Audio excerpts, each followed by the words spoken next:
Hello, everybody.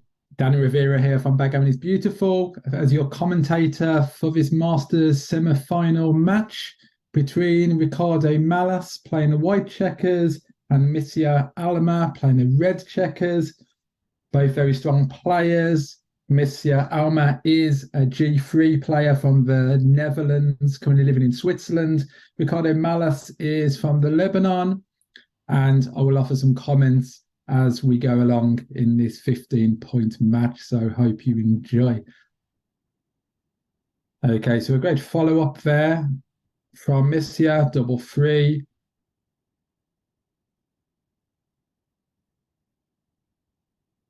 So white enters with 27 rolls there and plays a 6 out. White is pretty vulnerable in this position, giving red good 6s and 4s, but 6s are duplicated there to hit and make the 2 point. So, of course, red's going to hit and decides to bring the checker into a 5 points, not to leave returns, and move to a more efficient place of cubing. So really here, white is in trouble, Ricardo's in trouble already, and the cube should be coming soon. So decides to hit loose and the cube flies. No.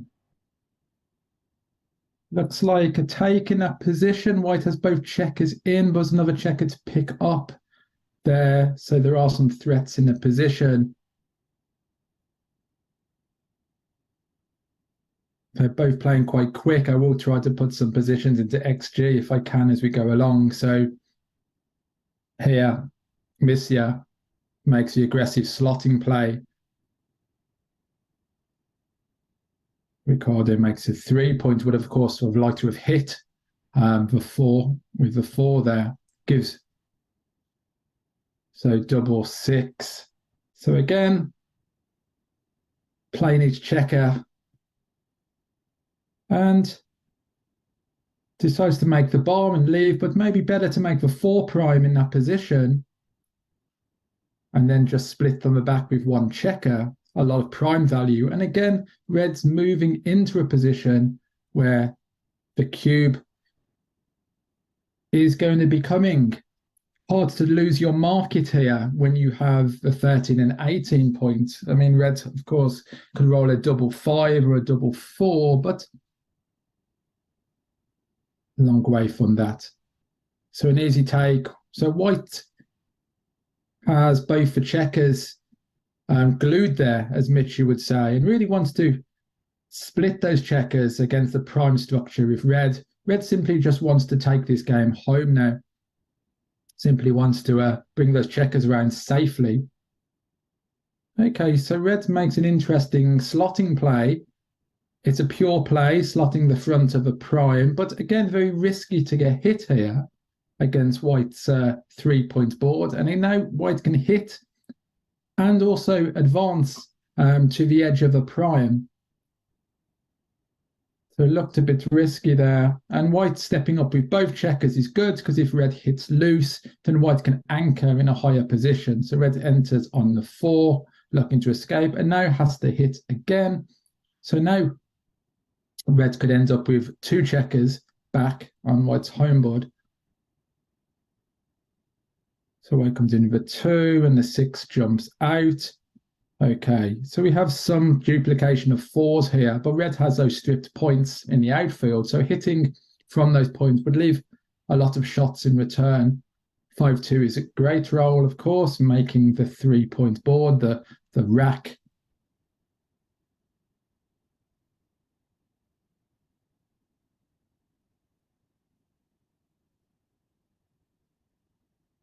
So white makes another blocking point in front of red's 18 point there.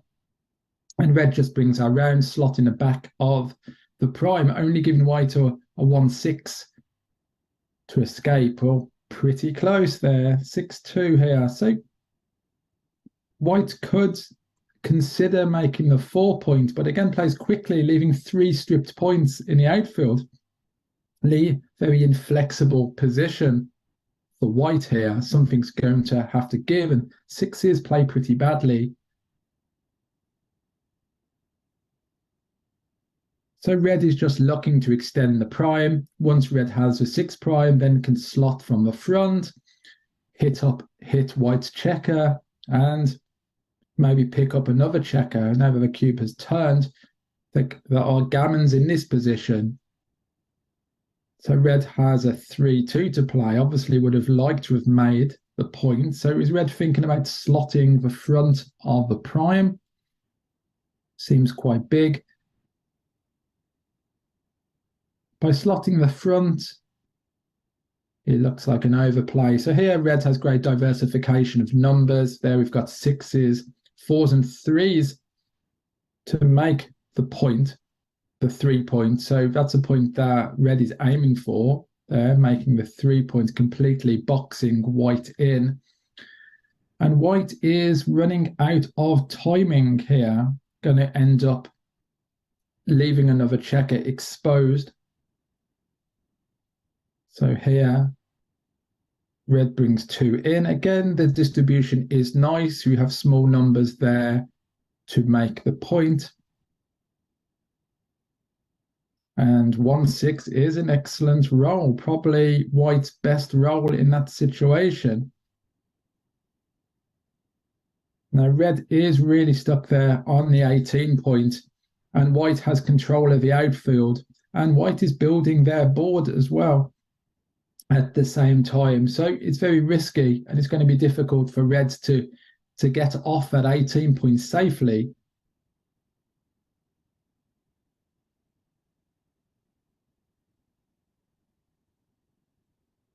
Okay, so double 3.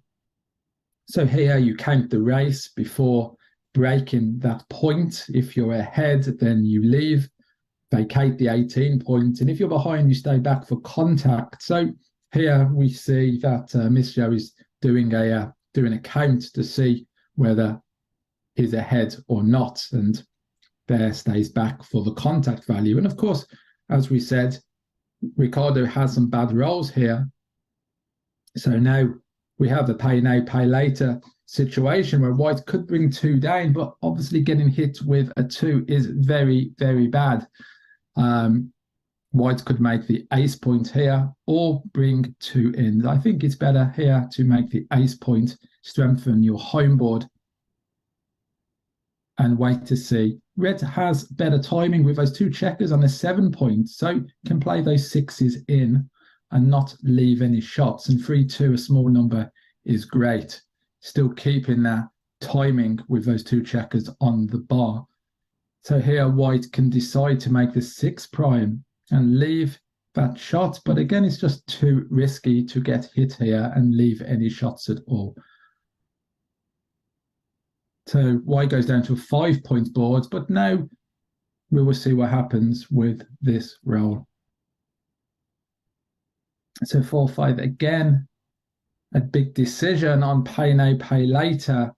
Now that white has a 5 point board, he doesn't really want to break it down to a 4 point board, because if he does get the shot later from red, then it's going to be really hard to contain that checker with an open 6 and 5 point. So here we may see white bring 2 down and hope for the best. But not sure. These situations, pay now, pay later, are very tricky ones. All about timing, board strength, whether you need to leave the risk now or simply wait. Unfortunately, we don't have the XG feed here to check some of these plays.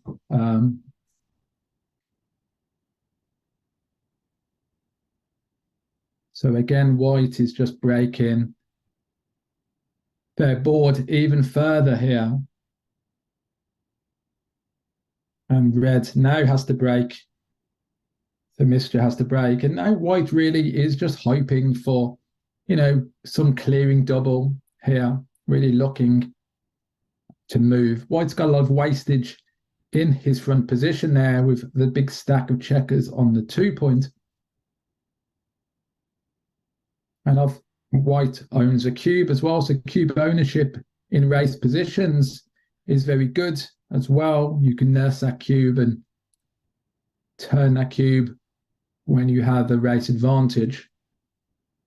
So now red is going to break with sixes here. So there we are, 2-6. But now white has two blots in board. So even getting hit is not so bad unless white rolls something like a 6-1 or 6-2. And double 5 obviously is brilliant. And now we are going to see a recube unless red rolls something similar, a high double. And not so. So this looks like a pretty clear redouble pass. And there we are. So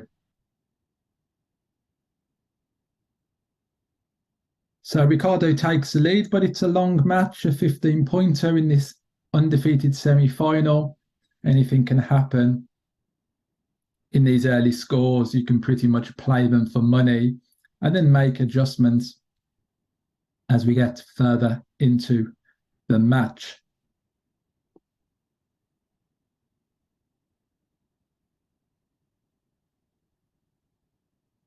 So 14 away, 13 away, 6-3, standard play.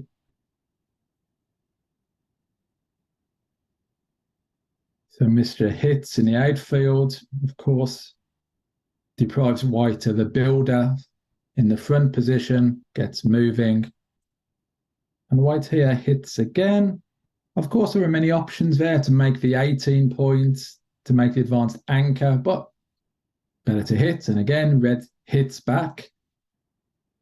So every time red hits white, sends white further back in the race. Red only loses a smaller amount of pips, and that's good. Now white has strengthened their home board. So now the hitting contest favours Ricardo with a stronger board. Now the 6 and 5 have been made. Red still is pretty much in the starting position, Misja. So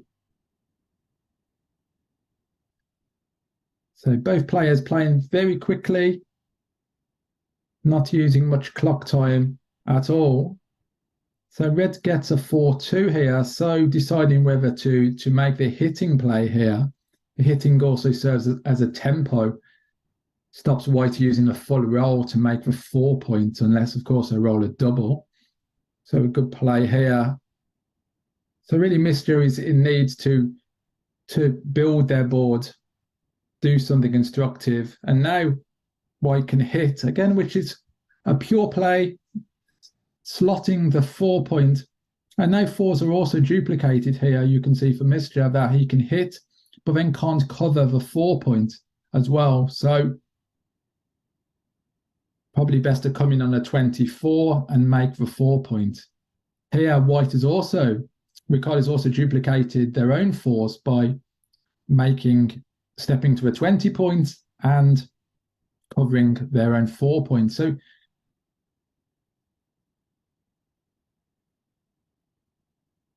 of course, there are some options here for Misja by coming in and hitting, knocking white's checker off there. Of course, if red gets hit back again, then he's already slotted the point where he'd like to make an advanced anchor on the 21 point there. So certainly thinking, of course, being stuck back on a 24 point is not great. So here creates a more of a flexible, dynamic position for Misja there. And one misses, but hits, of course, because you're leaving otherwise too many shots in return. So lots of hits here, going backwards and forwards, and backgammon is sometimes like that. But 6s don't particularly play well, but as Ricardo has a blot in board anyway, might as well take the hit. There's nothing else. You don't want to lose the anchor that you've made. So again, we see Ricardo in white there stepping up and attacking, having a stronger board, and red can come back in Misja there will attack again.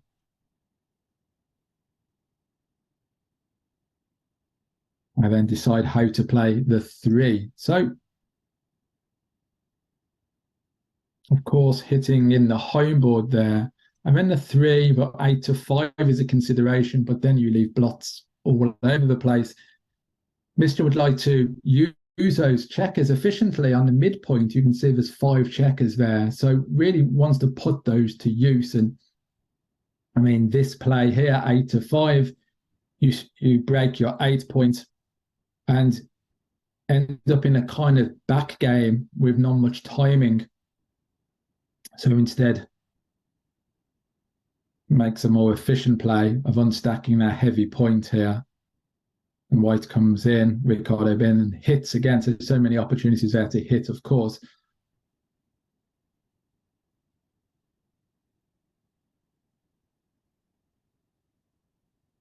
So again, another hitting opportunity there, 13 to 10, but Misja can also make the 2 point as well, which is quite deep. And Misja only has 4 checkers on the 6, but at least its safety is that point. So it's a deeper point, and it does hem those checkers on a 24 point in. It equalizes the board strengths, but of course, Ricardo's home board is stronger. Now, again, Ricardo has escaped, and now with a 6-2. So here now, Misja can hit on the 5 point. Stop Ricardo making the advanced anchor. Okay, but Ricardo hits back, and now consider the double hit as well with the 2.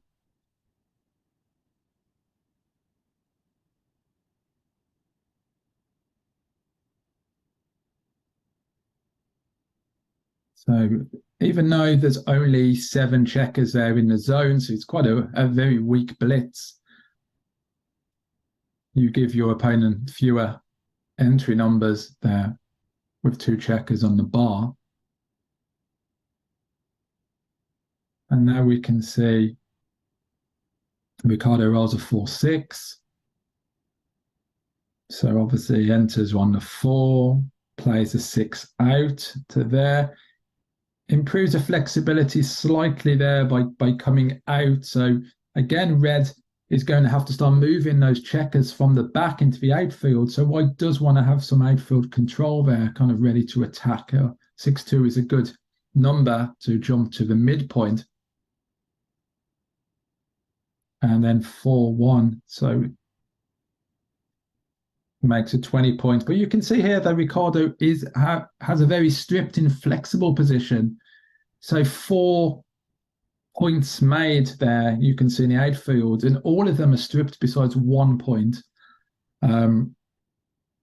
So again, white is just looking to take this home, really.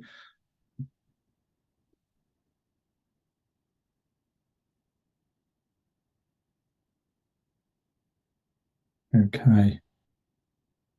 So as you see here, this is the issue with a stripped point, that Ricardo can hit with a 4, but then leaves blots all over the place, giving red, 4s and 1s and other indirect numbers to hit, but terrible 5-6 there, dancing with only 4 numbers out of 36. And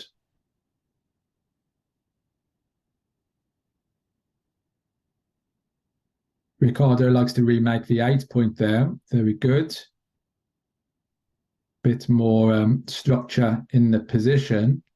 So not many options here with the 6. Better to jump out. Again, you can consider what the best 6 is. Like, where do you want to get hit if you are hit? If you're hit there on the bar with a 1, then white exposes 2 checkers by hitting you there with a 1, and you get more returns. So always consider where your checkers are going. Should be a conscious movement of that checker, thinking about where you want it to be. You only have 15 checkers to use. So making each one work for you efficiently is really important. So I'm Dan Rivera. Backgammon is beautiful on YouTube. So if you know my channel already, that's great. If not, like and subscribe. Backgammon is beautiful. Lots of learning content on there.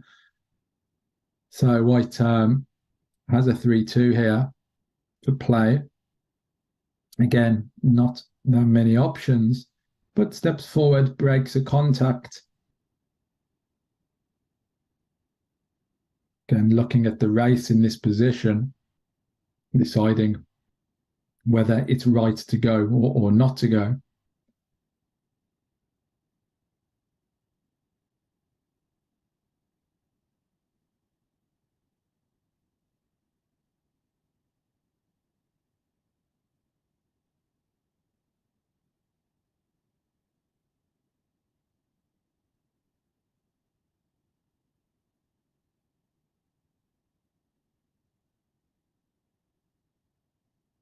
So 4-5 to play here.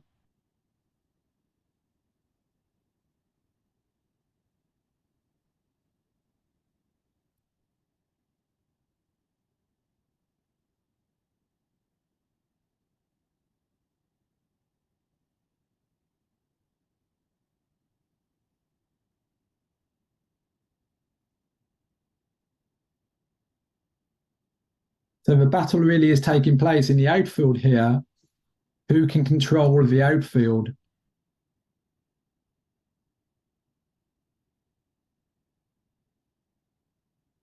So nice entry number there for Ricardo. Sorry, for Misja.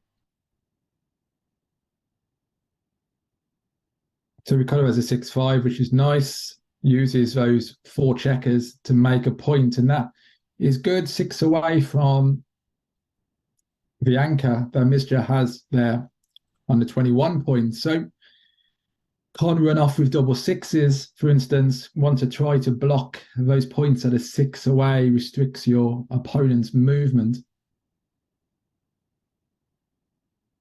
And now double 3. So it looks right to make the 4-point prime, even though you do give up that blocking point 6 away, but you really are limited for options here because a lot of 3s are blocked. So instead, makes a 2-point, okay. Also good, making a point behind the anchor.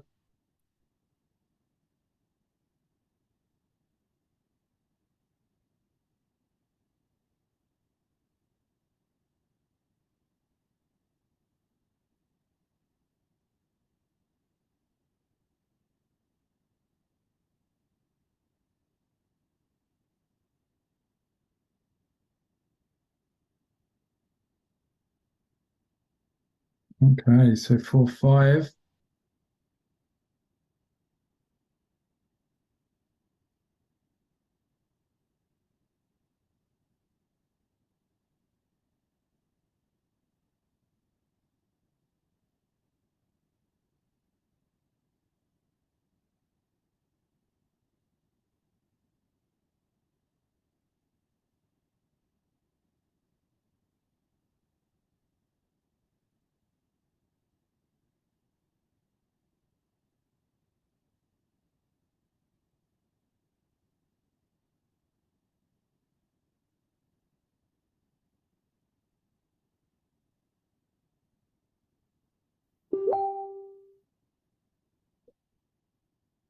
Okay, so the cube has been offered there by Ricardo on the 2, a nice glittery cube. And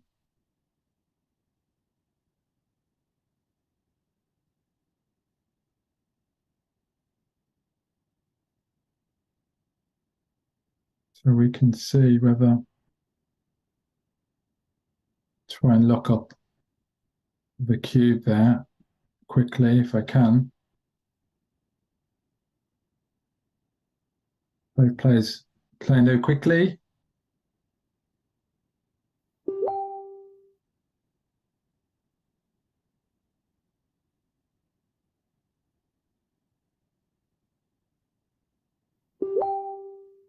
So it was a small double there if in that position for Ricardo, 0.017.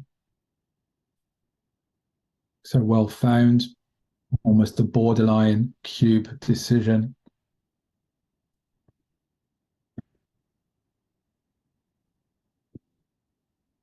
So you can see that Ricardo is going to have some trouble clearing that point, which is 6 away now, being up in the race. Certainly can be a liability clearing those points.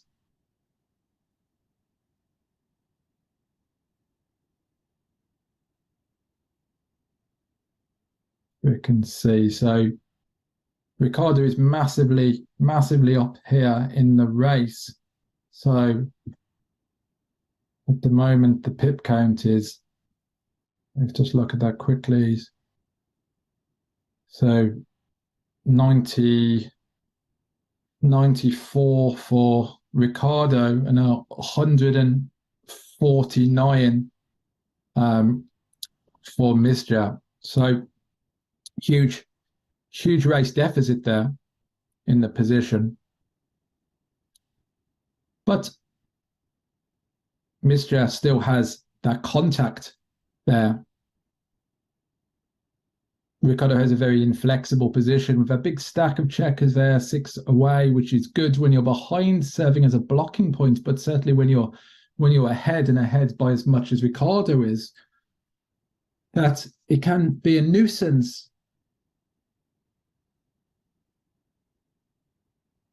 So 4-1 to play. So let's see.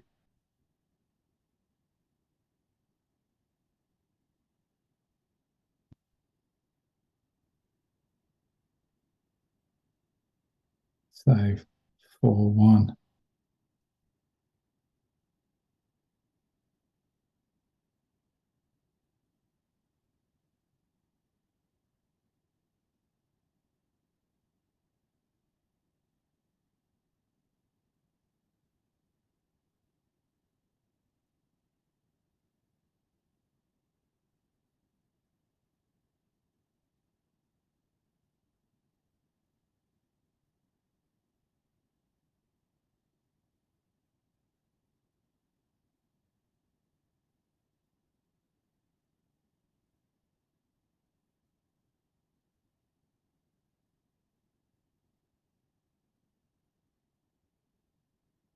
Or one he would.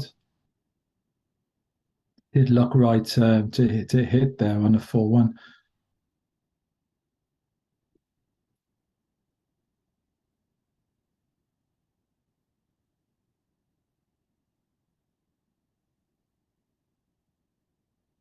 So double 2, but again, very far behind still.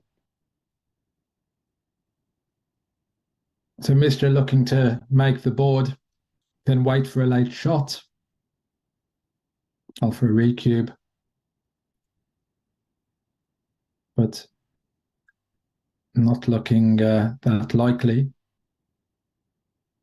6-2. Again, we can see that Ricardo there has to play the checker beyond the anchor, which isn't a great place where you want it. And now he's just playing the waiting game there. Now the board is very strong, and any hit here could be fatal. So leaving the spares there on a high point to Ricardo so he can play those numbers off as well. Just interested there in safety, bringing it home as safe as possible without leaving anything.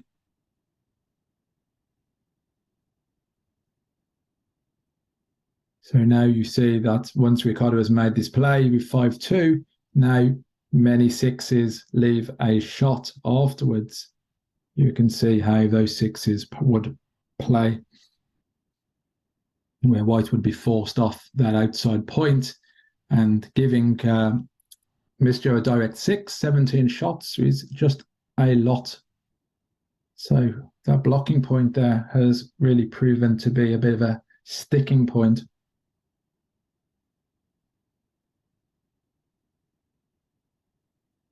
There, Misja diversifying the checkers to make the bar point next, have a 6 prime to really have that full prime. And now checkers are being buried, but here again, safety is paramount for Ricardo. And 4-2 comes in.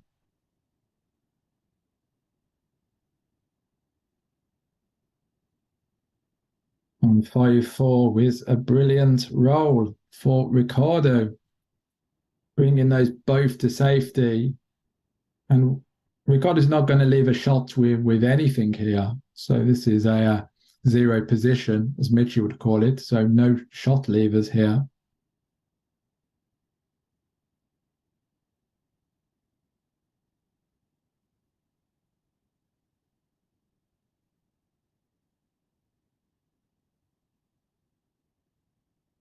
So Misja runs off the anchor, some race equity in the position now.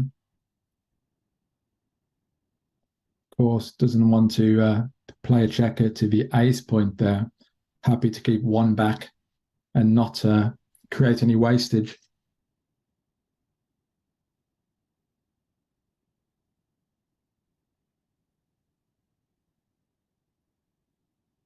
So could have played the one in there, but here thinking of making the bar, it seems, hoping for a shot with a 6-2. Leaves a shot for Ricardo. Double four. Staying back.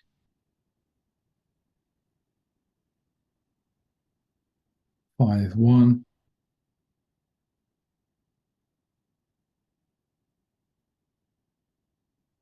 And double four. Well, red can wait for 6-5, 5-4, 6-4, but then has to hit. And of course, if the longer stays back, the more gammons go up. So double four does play, but completely crunches a front position. And again, even with the hit, it's very, very hard to win once you bust your front position. And now red is going to have the same decision, whether staying back again, but the 6-2 decides it.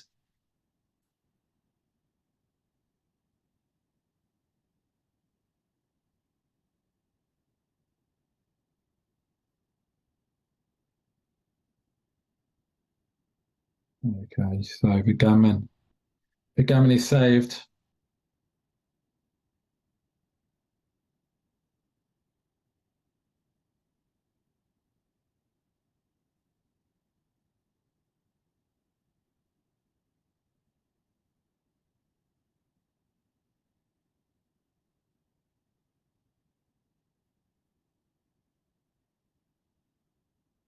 I'll try and check over chat as we go along, or at least attempt to put some positions into XG as we go. But this lightning play doesn't leave much time, so I'll just try to offer some insight as we go. But there, Ricardo takes more of a match lead there, so now it's 11 away, 14 away.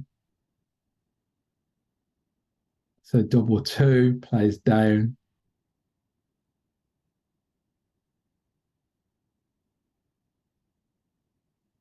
So I nearly went to Gibraltar this year, but being an English teacher, school holidays don't often coincide with backgammon tournaments, sadly. So here I am in England, kind of playing it by proxy, if you like. So here 6-4.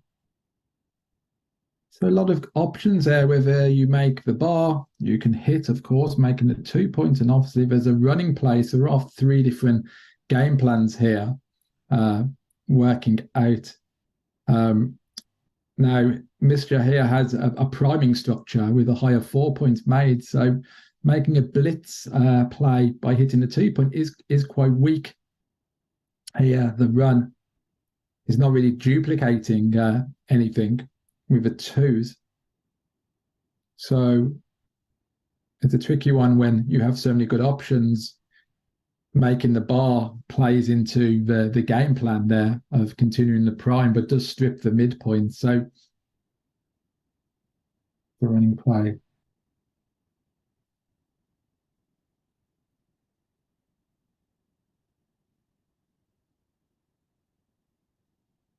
Okay, so what do we have here? 6-3. Okay, so makes the point. Very nice.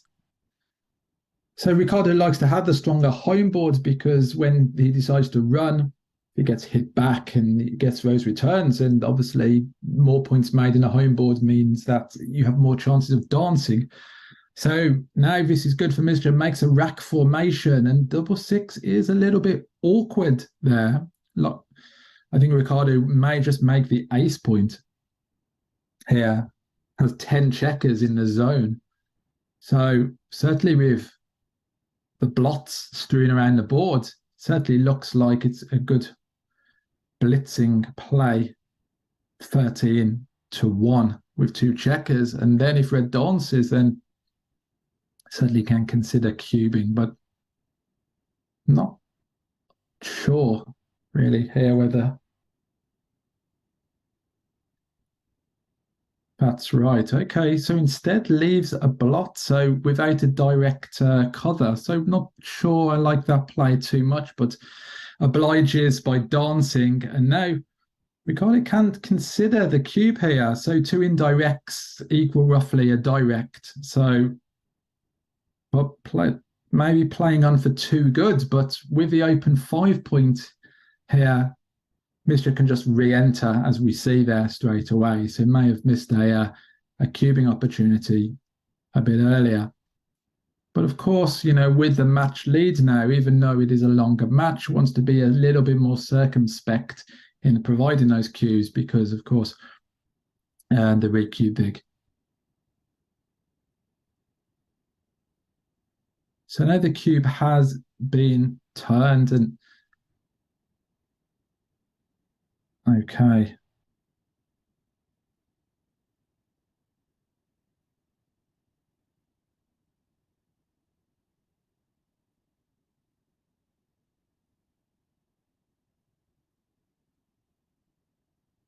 Another point there for Misja. So closely fought match.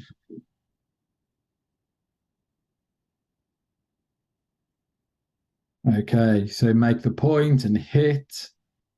Exactly. Very nice. Great reply. Gives a good 5 as well to make the A point because you can't use the 5. And now here, with the indirect numbers to hit and 5s to cover, Ricardo is moving close to a cube already with those 2 back checkers penned in. So certainly considering, before every roll, whether to cube or not. But now that has been nullified somewhat by Misja making a 5 point. That really flips those cube decisions, when the 5 point has been made, how aggressive you can be. But now that the 5 prime has been made, it's just such a strong position here. Even after red has hit with a grade double 5, the position for Misja is very front loaded with those 2 checkers still stuck. And now with white entering and anchoring on the bar, this looks like it's going to be a double next turn for Ricardo. I would certainly be considering doubling here with Misja not seeing daylight with those 2 checkers. So I'm not sure really whether the position is Ricardo's thinking the position is too good or not, but I would consider doubling in that position for sure with 2 stuck back, but maybe I'm wrong. Who knows? But again, positions flying backwards and forwards, and now the cube is turned here after red has stepped up, even though red was in a worse position before and the cube wasn't offered. So maybe Misja did think that was a too good and decided to take a roll. Okay, so 10 away, 13 away. Kind of makes it 3 points. 6-4 makes it 2 points. So it's incorrect to run here. You only run after the 3 point. The 5 point has been made with 3-1. So that's not the right play, the right idea there. 6-4. Again, splitting 5-2. hits on the bar. Nice use of that checker.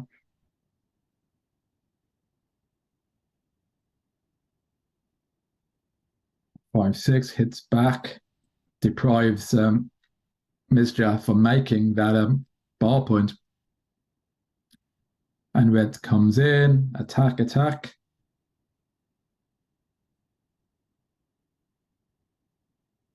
Again, we can see that Ricardo benefits more from the hits with a 2-1 board, even though it's only the 3 point, still is a stronger board. So now red needs to decide whether to hit again from the 8 point this time, getting more and more checkers back.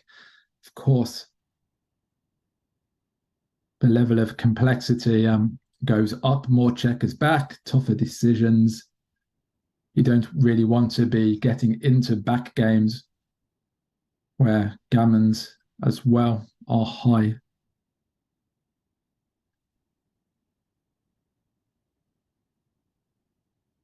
Okay, duplicates threes there for Ricardo. So there you can see the choice.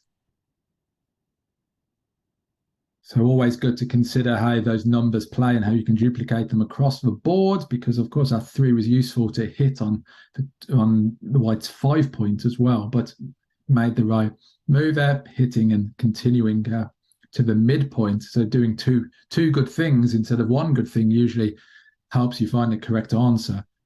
Of course, backgammon is fluid and dynamic and ever shifting like a kaleidoscope of patterns. So what's true at one time is not true always. And that's what makes a game so maddening and so brilliant, that no one has yet figured it out.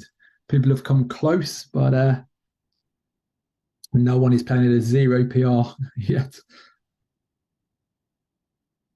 Okay, so 3-5 is great. So Enter's really looking to make that point now, make that 21 point there, and hits and brings 3 down to get a good 6 there. Really important, getting a good 6 to cover. And Misja really is in trouble here as well. So here we could see the cube coming, even though Ricardo has a big lead there. It's just so strong once white has made the 4 point prime. And just such so many attacking numbers here.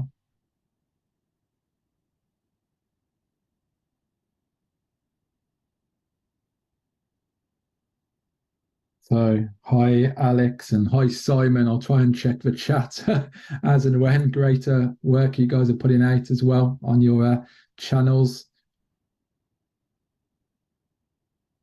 So hit. So now clearly moved into a too good situation there, with red having 4 checkers back, 2 of which are on the bar. So really not great. And white could slot the bar here, but again, really you don't need the bar point here, having a point which you're going to have to clear. So again, the bar point is not the point which you want to make. You just simply want to break contact and get these checkers home. And the gammon is pretty assured in this position. Misja still has a lot of freight in the outfield to move around, and really is penned in there on the 24 point, and there's very little risk here for Ricardo at all. So Ricardo happy to get another point here. And we're at 2 points indeed, as we're looking at, and that would take Ricardo to 8 away. So nice to be at an even away score than an odd away score, because of course when the cube comes into play, you could soon be on 4 away and very efficient. Okay, so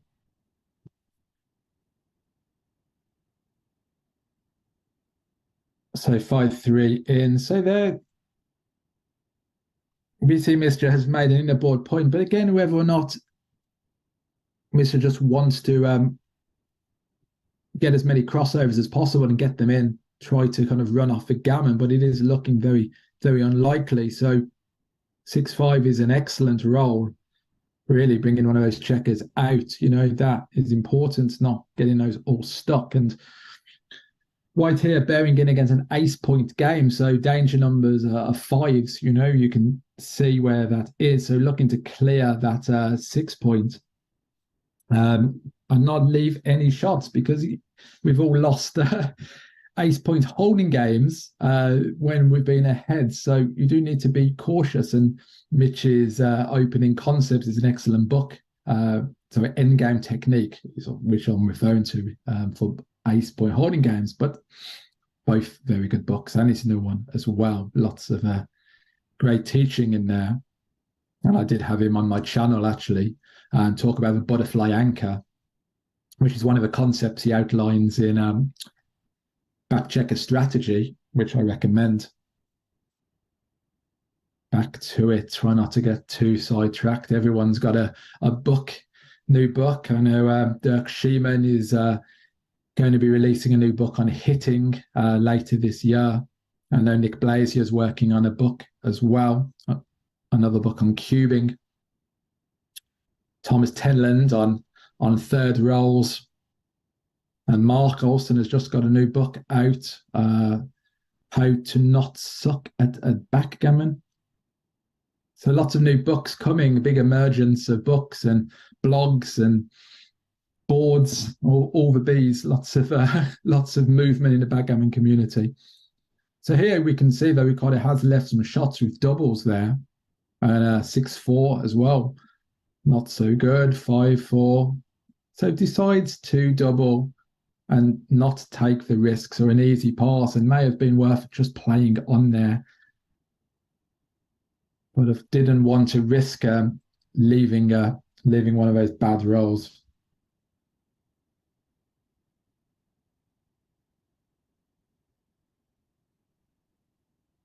Okie dokie, so where are we at? So 9 away, 13 away. 5-4, up and down. Very nice. Fighting for the advanced anchor, hitting with the 1, stepping up. Oof, not sure on a double hit there. Really, you want to leave that on the 5 point, because that's a point you want to make. Don't want to bury that checker to the 8th. So a bit of an unusual one, but what do I know? So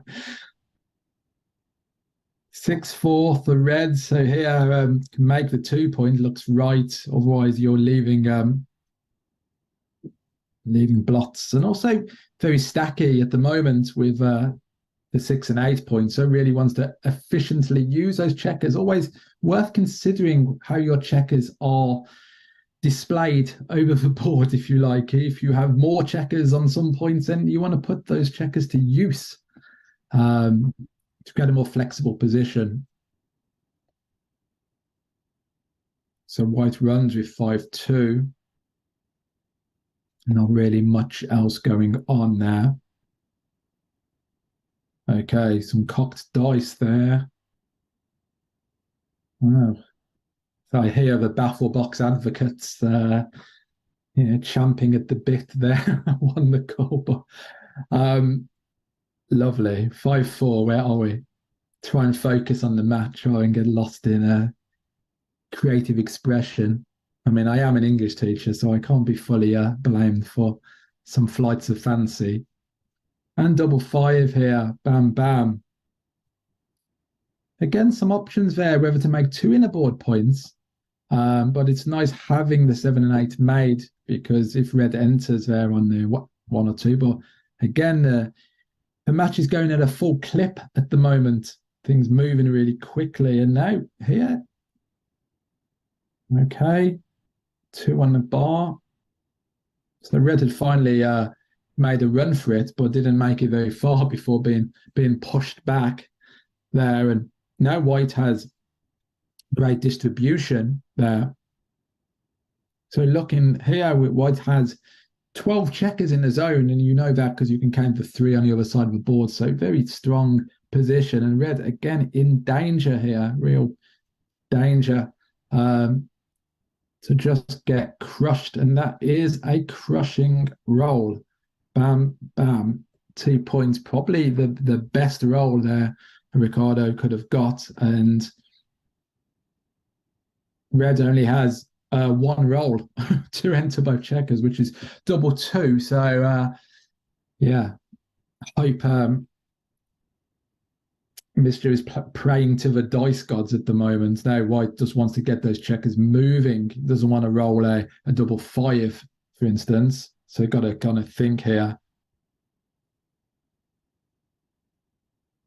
Okay, so here you may want to leave a shot with 2526 and just split, get off that point at the back. You really don't want to be stuck there on a 24 point. You want to get moving. And oh, we see two hands being used at once, which some players don't like, slightly against the rules, but yes, makes a running play. And now, so red has answered. So now, again, white is in such a dominant position. So the cube is offered there. And now, with the match deficit there and the anchor made, gammons are lower with a 23 point as opposed to a 24 point. Usually about 8% fewer gammons having their 23 point anchor. But I mean, what does red really have here? But it looks like a take to me, even though red doesn't have much development. Red does have the anchor, and white still has two checkers to bring around the board. Here, I'm not sure really that Ricardo should have doubled it. I mean, because still quite a lot of work to do in this position. So white needs to safety those two checkers or make the bar and get those two checkers around the board. And red has potential here to prime with numbers and has good outfield control. So looks to me like it is a take. So if I have a moment, I can try and enter this very quickly. Hopefully they'll give me some thinking time to quickly whiz this in. Okay, dun dun dun. Okay, so at least they're thinking here, which is good to see. So looks like a take, yes.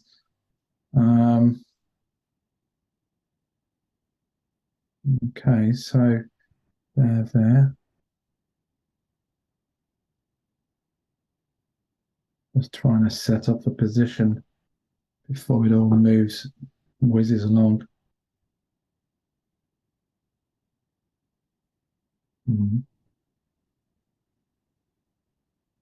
So position.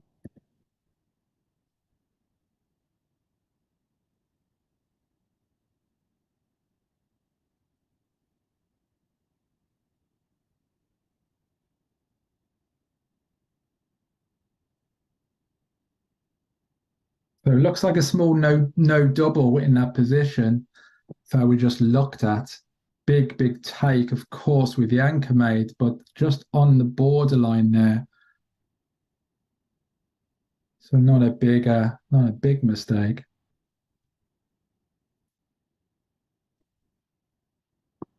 So yes, I'm noticing that some cubes have been missed there by Ricardo, as noted in the chat, and just playing too quickly, I guess. You know, there is plenty of time to think, and here making the anchor is again not necessary, because now what will happen if Ricardo rolls a double three, double five, double two? So the front position is just going to collapse.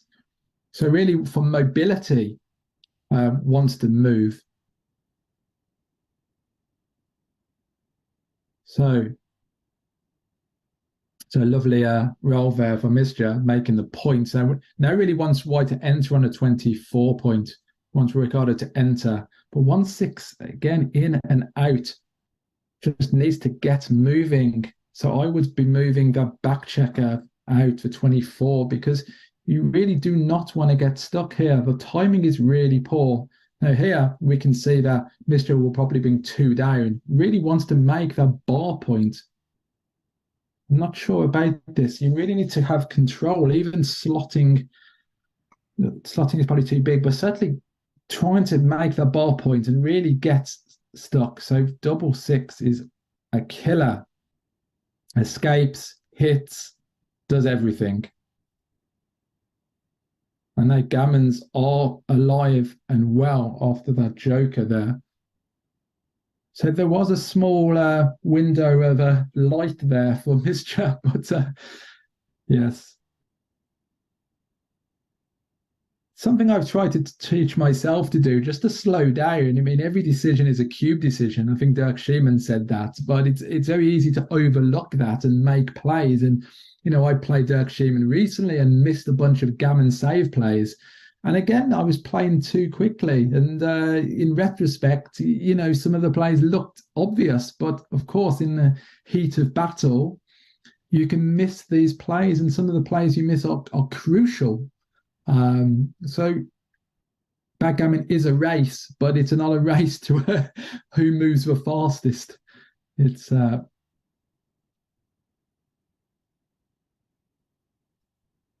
So we can see that the tempo of the match has swung towards Ricardo here.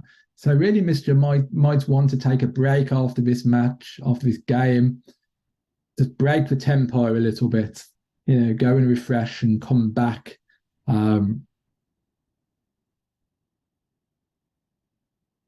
So here, double three. So against the 2 point there. So what is White thinking here by ripping the checkers off, fighting for the gammon? Misja does not have the timing here, so he's going to have to leave the anchor at some point. So again, you can be quite aggressive here on the bear off. It does seem that whatever else is just you. So sure. So now Ricardo really has a lot of shots there. You do not want to be odd on your back point. There's lots and lots of shots there with sixes and fives, doubles.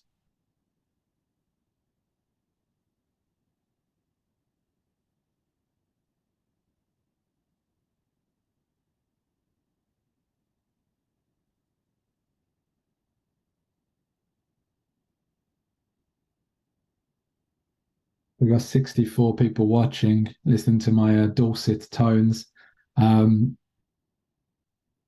5-2 plays nicely. One of the rolls that doesn't leave a shot. But now there is potential here to leave shots continuing being stripped on the back. So running with a 6-2 really doesn't want to lose a gammon here. 5-2.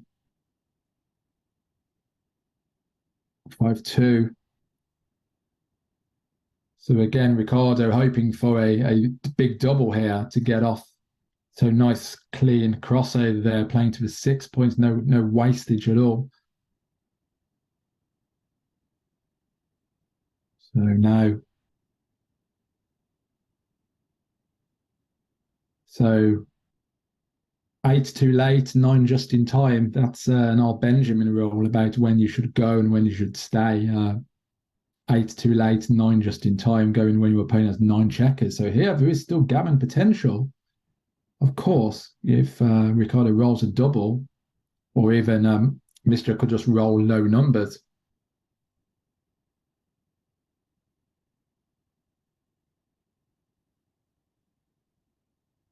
As we see, I don't want to commentator's curse there.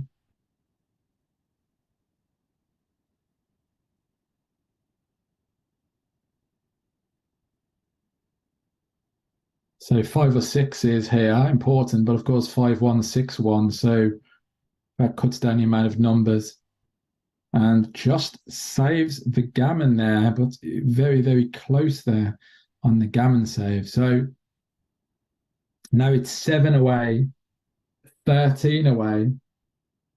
So we can see at this score that if I just look at the match equity table, 22% winning chances.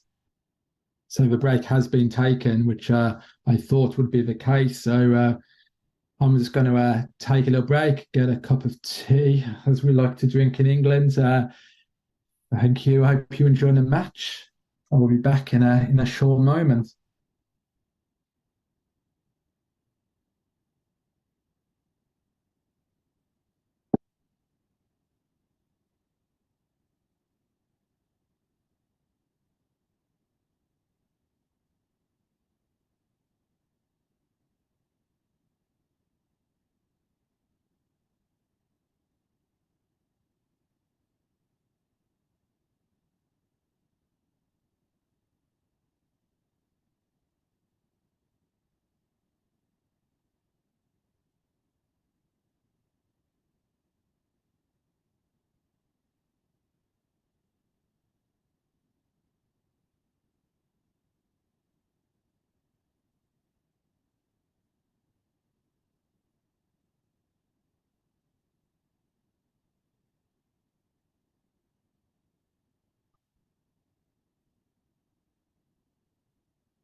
Okay, so we're back.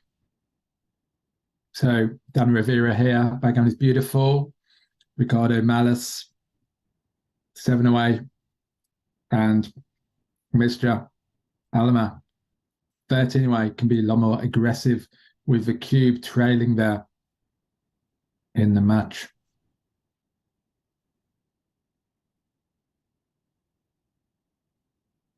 So 2-5.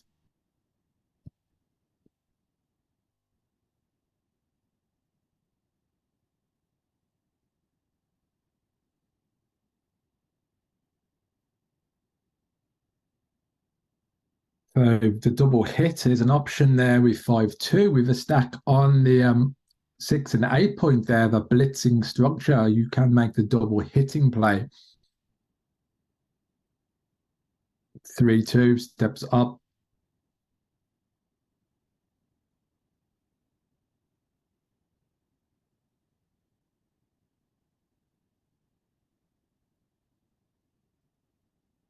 Okay, so 3-2.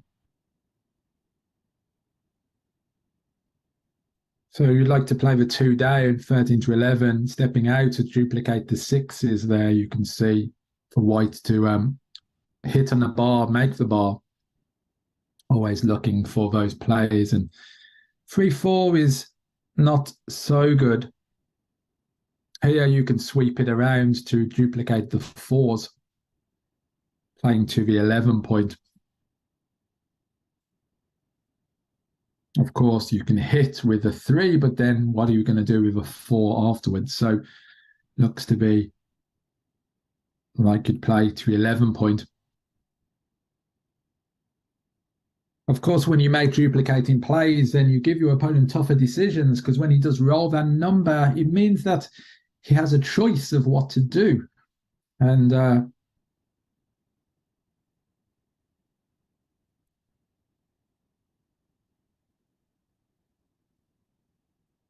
so instead he decides to duplicate the ones here, putting a checker in front of the stripped points there. Now the 6-1 is somewhat awkward. Would have liked to have made the 5 point there, but hits, of course, and comes out. And as I said, Misja can be extremely aggressive with the cube here. Now that he's got freedom with those back checkers,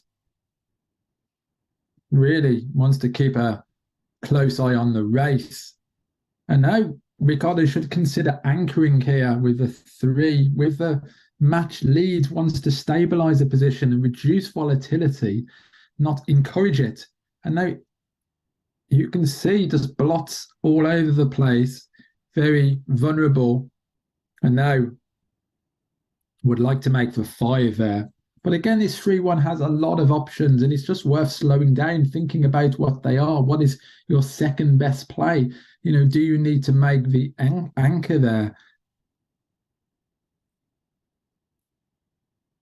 So now with a double hit, so here we can see how Ricardo will enter and whether we'll see a cube here from Misja, depending on what's responded. But double 3 is brilliant, of course. Hits, makes a point, does everything. So won't be seeing a cube in response to that one. But still, Ricardo has a lot of work. Stuck back, double 4, very nice. So makes hits, makes a 4 point, and then decides where the other 4 is. So again, you do the obvious 4s to begin with, such as entering and making a point, and then you worry what's next. So here, brings one down for diversification, only leaving some indirect numbers to hit. And white comes in and hits off that. Acts as a tempo play to stop red building with a whole roll. And 3-6. So 3 in, the 6 isn't too good, but really may have to run here just for a lack of anything better. Yeah, running in front of stripped points and duplicating the 4s there. So 6-3. Again, you can hit here as Ricardo, run and hit. Looks like the right idea, leaving a blotting board, of course. But he just takes away that builder there for red to build, make the 5 point, really. Destabilizes, always good. Knocks your opponent off balance again. It hits again. So a lot of hitting backwards and forwards in this match. And of course, it's not always right to hit. That's another consideration.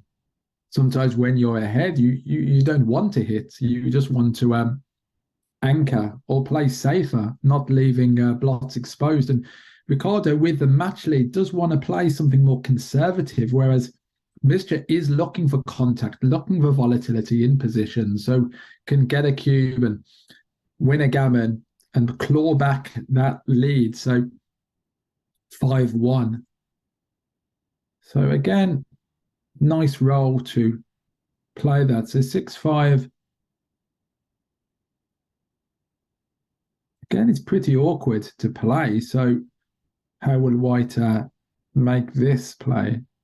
Whether to slot the 4 point is certainly an option, leaving some numbers. But this is just leaves you a little bit cut off there with the midpoint in the 15. You've got to ask yourself, how are you going to bring this home? May have been worth taking the bit of a bigger risk now, but again, tricky moves you certainly need to think about over the board. You can't just make snap decisions. And the rate of a 5-3 here brings 2 in. And again, what else is there? So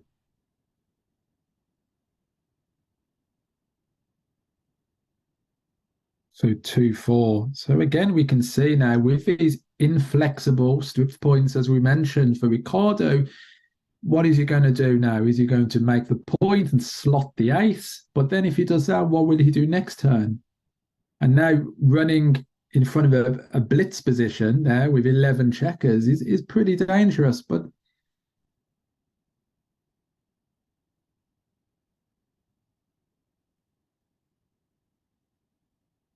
so where are we? So 6-1, very good roll coming out, but again, very stripped. Misja building the board. 6-2. Again, waiting for a shot. So similar to the game we saw earlier in the match where mutual holding, both waiting for a checker to be sprung loose and then to attack. So Misja must be itching to cube this position, but of course has got to wait for the shot here. And now only an indirect has been left there with some numbers, of course, duplicated to make points. So 6-5 looks all right to bring them both in. Yeah, don't see what else. Play pure, slot the 3-point, gives yourself good 3s and 1s. Of course, 5s and 6s don't play very well. And 6-1 here. So looks like bring 1 in there to the 6-point. Don't leave any shots here in this scenario.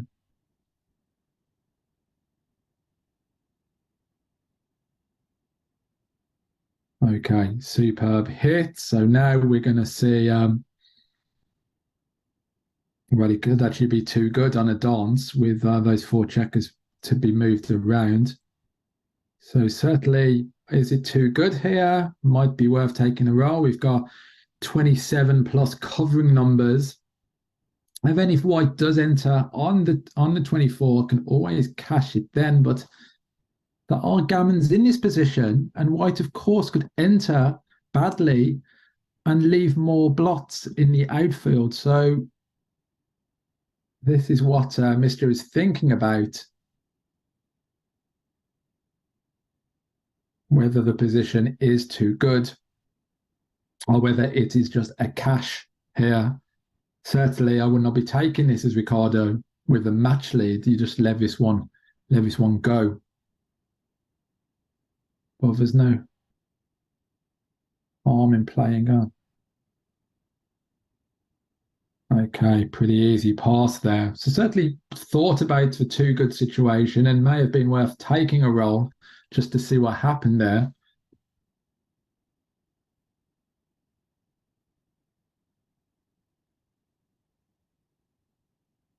Okay, so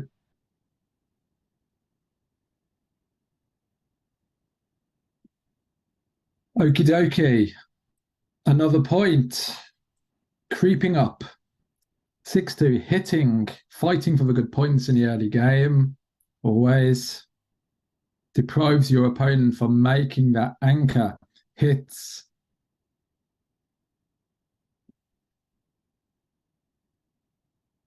Okay. Double five.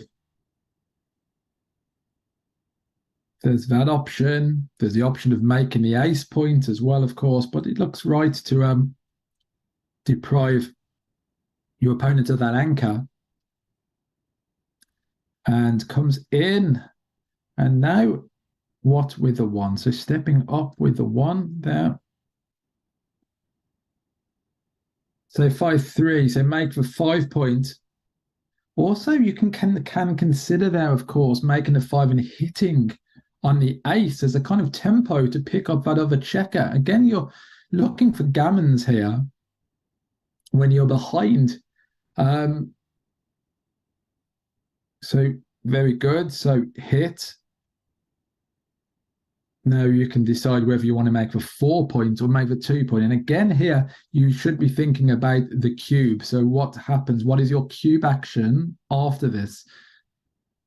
So depending on what white rolls, whether white anchors or doesn't anchor here, you are going to have a strong cube as red. So you need to be kind of thinking about what you want to happen next. Here, if you don't leave any shots, of course, then it puts you in a very strong cubing position. Even if white does anchor, you certainly still have a lot of threats. You have the better structure up in the race. So a lot of things are going for you here as Misja.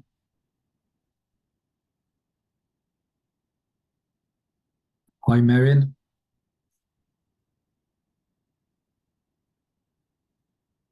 Okay.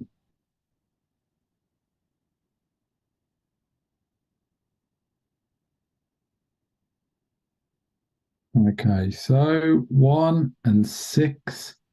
So I would still be cubing this at the score, exactly. So nice. And with the anchor made now, whether or not you can take this, I think you can just about squeeze a take. But of course, very risky because just lets this one go. Of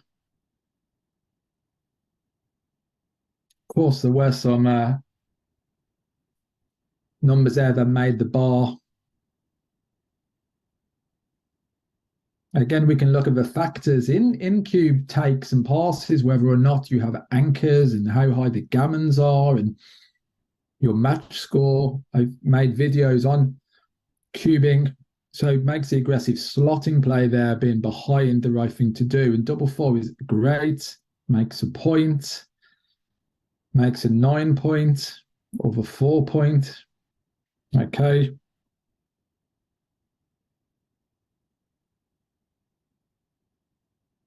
Looks a little bit awkward and stiff, but wow, 6-4 is pretty awful. And Ricardo doubles this, which is nowhere close to a double at the score. I certainly don't think so.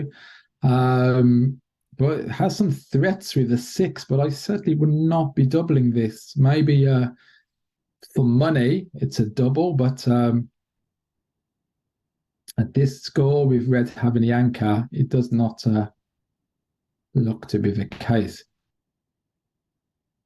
And now, of course, we need to be thinking about the recube at the score as well.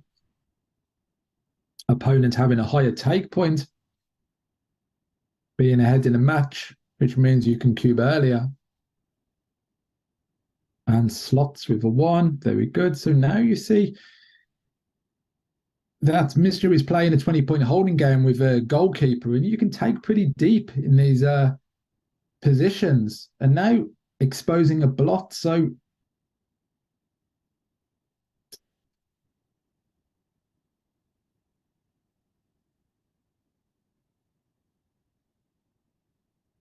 Okay, so white dances there. Wow. So not a recube just yet, but certainly not miles away.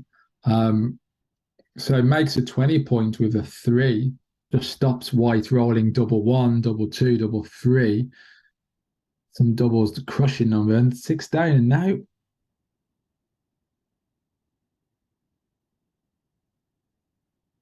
wow, to suit 265. So now Ricardo is really going to regret having sent that cube earlier.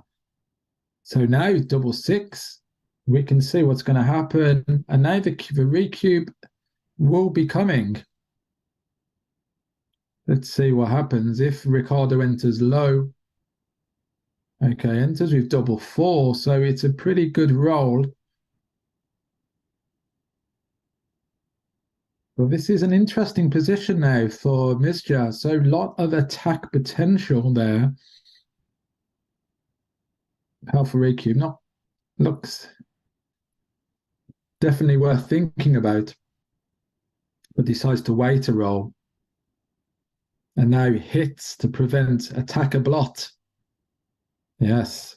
So now for sure on the dance, this is a big cube. And wow, hits back 2-5. Good roll from Ricardo. Again, can't cube just yet. 5-4 and misses. So I think you just make the 20 point here. Yeah. Really stops white making that point. And once the six and the four have been made, really nice to make that point as well. And double four is a great roll, bringing that checker all the way around to safety. Exactly what Ricardo wants to be doing, playing a nice, simple racing game. So there's definitely opportunities there for Misja, but Ricardo kept entering, but that's backgammon for you. The luck swings both ways. Double six. And there you go. Simply just putting those checkers behind, creating landing points nice and safe. Don't want to be leaving any shots here. And now red can start building the board. So white has double six. He's going to leave a shot here. And we've got double four, which is awkward, but plays them both in. And now we can see that the score is likely going to be 5 away, 11 away after this. But of course, Reds may roll some big numbers.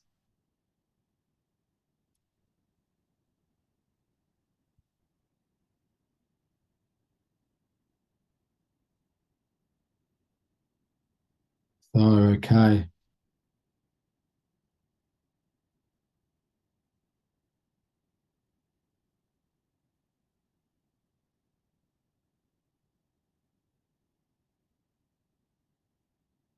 So at 11 away, 5 away, Misja will only have about 20% winning chances for the match. And that's score.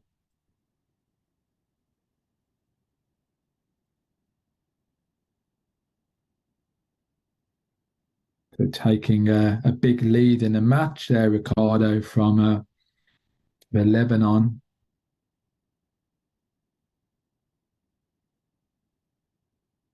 Okay, nice. Doesn't leave a shot to 5-1-6-1. So that's all. So really just wants to definitely not get gammoned here, reducing the winning chances even further. So still quite a bit of work to do there for Misja, bringing them round 3 and 4. Again, just playing for 6 points, not getting any wastage. Well, double four is huge there. So now we're down to 7 checkers. So Reds can play to their 12, get a good 6 to come in. So again, the gammon save is going to be very close.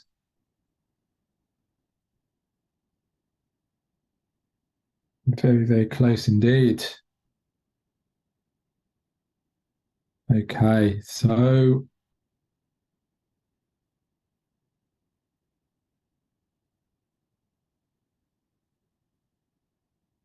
here, considering how doubles play, how does double three play, for instance, double two, just trying to get enough rolls to get off the gammon. Really do not want to lose 4 points here, which would take Ricardo to three away. Obviously, the further you are apart in a match score, the greater difference the match winning chances become. And at 20%, you are, of course, a bigger underdog there at that score. But so again, kind of seeing here how the numbers play. So certainly best to bring one in, it seems. If you get a chance to bring one into the board, then we're just wasting one pip there by doing so. Okay, so double one is awful. So now you really do need to stop and really think about, well, double three, that works. What about double two? Can you get double two? Does that work? So really going through those plays. And here you just get double threes, double fours, double fives, double sixes. So wow. So big roll, double six gets off the gammon. Score goes to 5 away, 11 away. So now we're just playing an 11-point match.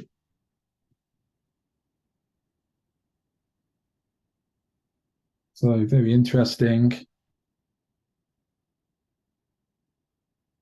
So here we are in a semi-final of Gibraltar, big tournament run by Arda. Double four, so up and down exactly like this. They make the 5 point.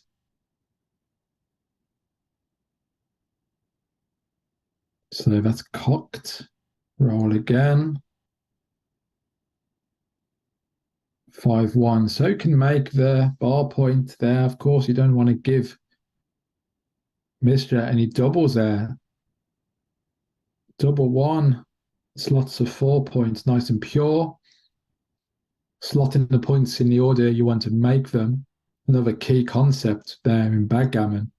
I mean, knowing these concepts and how to apply them is really important. So it's slightly unusual there to play to the 2 point. I think I would have made the bar there with 6-3. So here now can decide whether to run or not with a 6-1, but again, looks very risky. Makes a point, strengthens a home board further. 3-1. Makes a 2 point. Again, lacks value as a point behind the anchor. Anchors, you want to trap them in. They're double six. Here.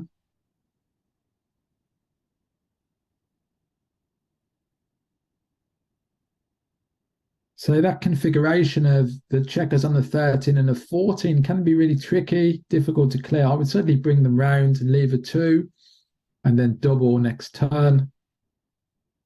Even if white rolls a 2, it's just going to leave a lot of shots and you can invite contact with the stronger board. So certainly worth doing so. Okay, so you would need to count the race here, but certainly I would consider sending it. Those checkers on the 8, you can move to the 7 and count them with a mid in 20s. That's certainly kind of one shortcut and then work out the difference kind of between them. So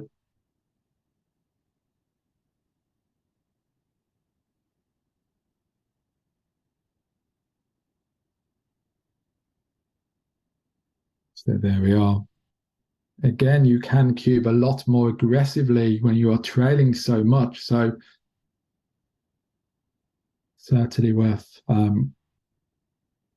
bearing in mind the match scoring before every game starts.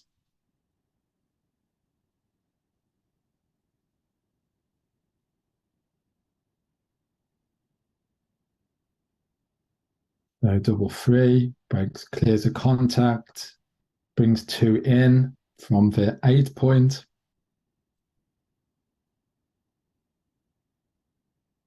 Okay, I think I just play them both in there. Don't see any need for leaving.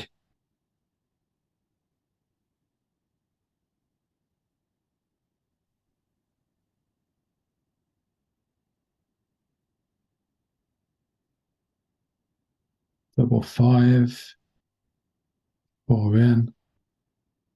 So now hopefully Reds will clear this nice and safely. No imminent shot levers there. Even 6-5, 6-4, they still play.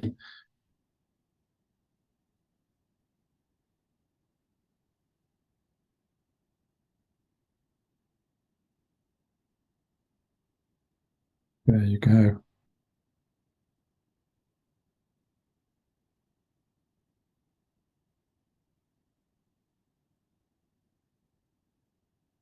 Right. 6-2. So now just bringing them in, and then we will go to 5 away, 9 away. So Mr. is creeping up there at the score.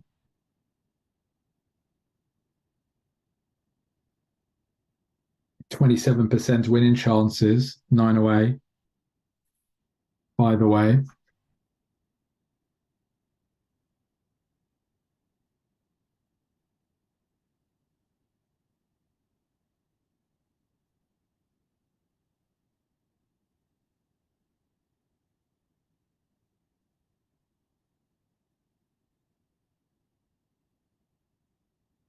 So an exciting match. Still plenty to go. Do check out my channel, Backgammon is Beautiful. Like and subscribe if you haven't done so already. Lots of learning content on there. Interviews with top players, all sorts. It's all on there. More videos coming soon. Been working on some 308 cubes, some other things in the pipeline.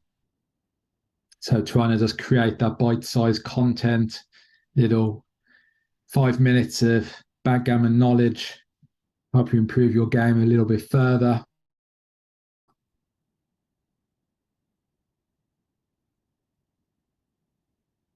Next year, I'll come to Gibraltar.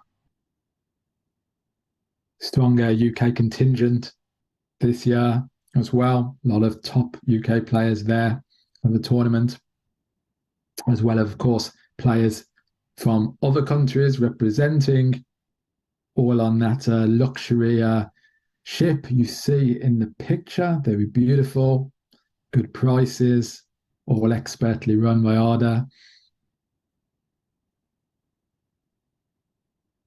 So, okay. So now we are in a 9 point match. Started off at a 15, then went down to an 11. Now we're in a 9 point match, getting closer.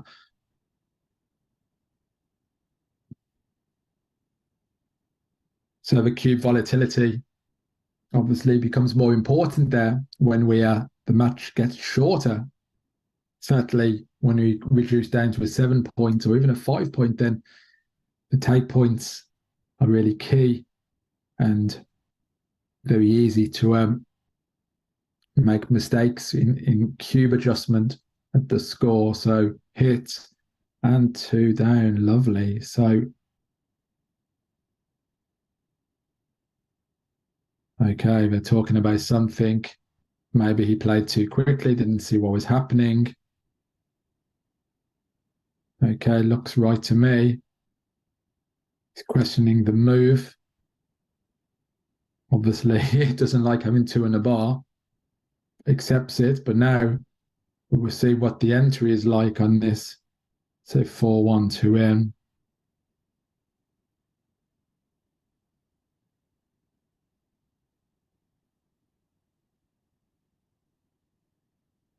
So even considering the cube, I certainly would have, with one in the air, then it would have been key. So here you hit with a two, And then maybe split at the back to triple split with a 1. Give yourself more numbers to make advanced anchor. Okay, so now this is interesting.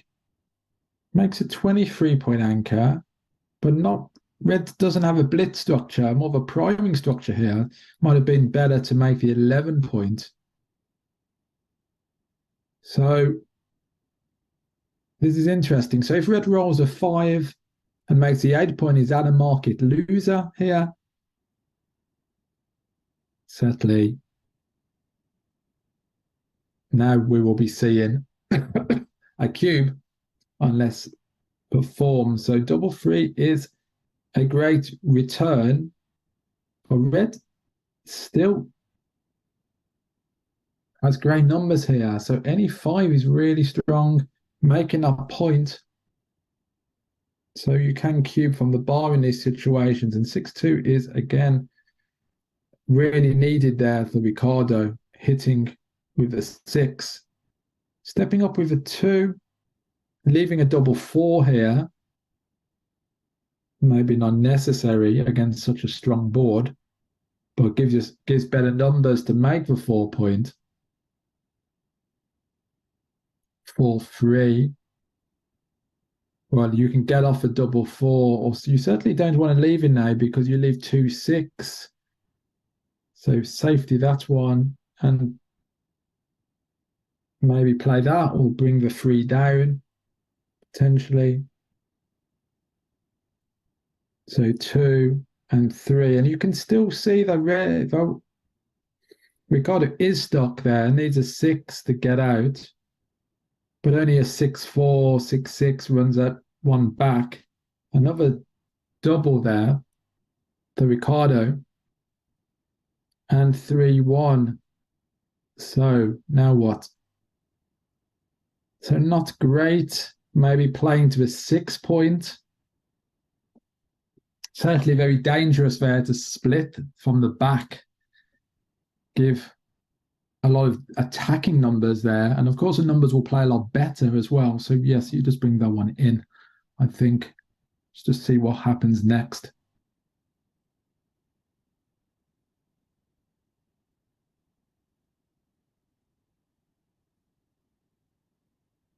So 6-2, so out with a 6 and then safety for 2. You don't want to have blots on both sides of the board. That's not the best idea. Unfortunately misses, but gets to make the barrel there, as it's called, the 4-point board. And red is playing a holding game with just not much timing here. And this is interesting now. Do you make the 4-point, clear that pesky point? Because could cause problems later, of course. Oh, no, rough cut. That's a better play. Making that and keeping the bar. I overlooked that one. And hits. So hits, but of course can't double this with 4 checkers back. And white is unlikely to crunch. Okay, 4-3 now playing to the 6-point.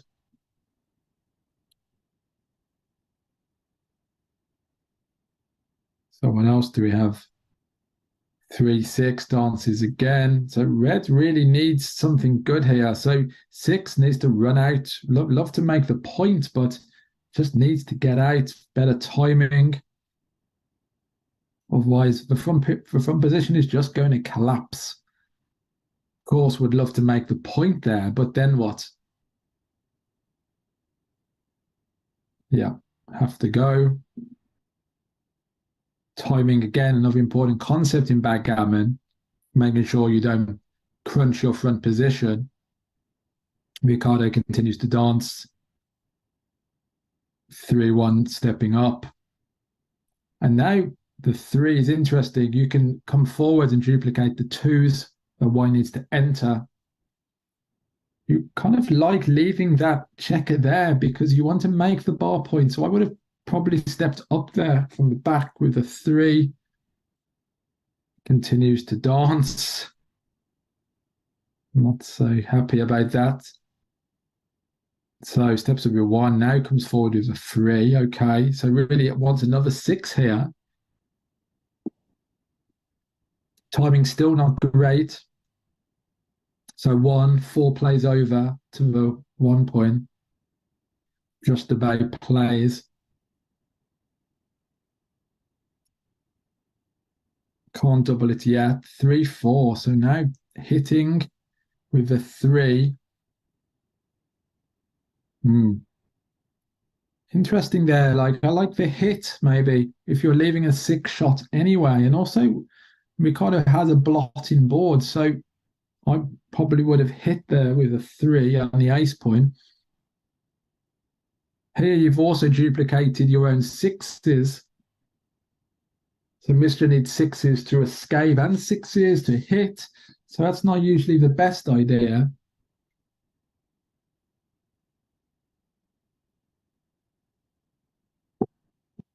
Obviously easier to spot these plays from a kind of a cold objective standpoint, but in the match, not so easy. So here you see with a six, when white comes up, duplicated the fives there to hit and to cover. Obviously, it's huge here if Ricardo does roll a six, which he does. So a six has to come out. Oh, no, it's cocked. Well, 5-4 is also good, but again, there is duplication there. Here we see some numbers like 1-4, 1-5, which are just not going to play very well. Or 1-5 plays okay, puts two on the bar, but again, now red is just desperate for a six. So it hits again.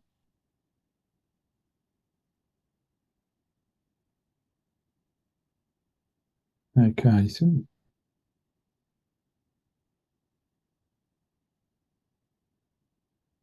3-6, another dance. Double two, that's nice, makes a point. And now we see that Misja has run out of timing. So any 5 or 4, 3, just disastrous here. So right to jump out there. So there we are.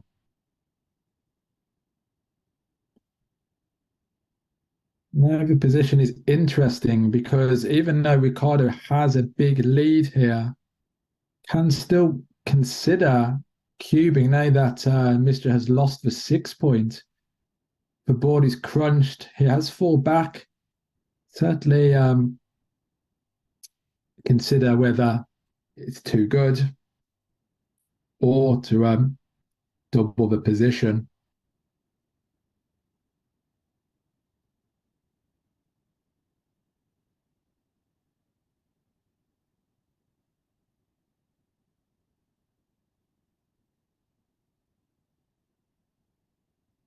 So usually when your opponent starts crunching the board, it's a good sign to trigger the double, or certainly it should be appearing on the radar there.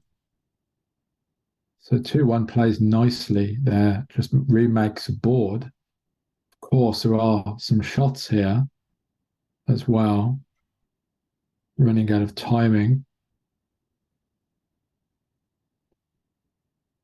So here can play the amoeba play. Here you see if Y was a 6-1, 6-2, 6-3. Going to be, so there we are. That's a benefit of making that play, you see. And so now red has fours and some indirects to hit here. Okay. Interesting.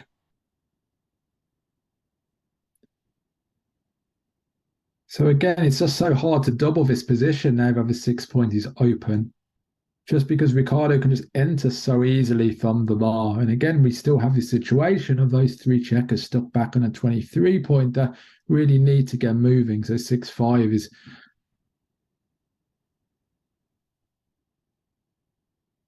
So even here, I would be considering doubling this. Yes, okay. And can't take that position, just too far down in the race. So an important score here, 4 away for Ricardo. Obviously, getting cubed on a blitz cube and winning the gammon would efficiently win the match for Ricardo. So needs to be very mindful now that the score is getting closer to the end point.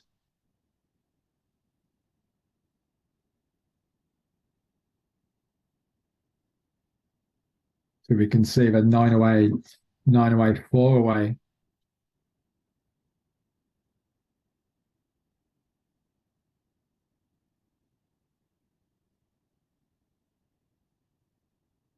So at 9 away, 4 away, the take point is higher than money, and that is because gammons have that extra value.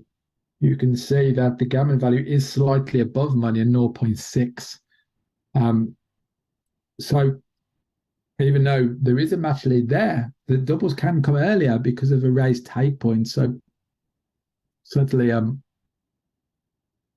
it's not always a case that you double later. Of course, in other scenarios such as racing positions or low gammonish positions, in that changes. But in gammonish positions, Ricardo can go for the win.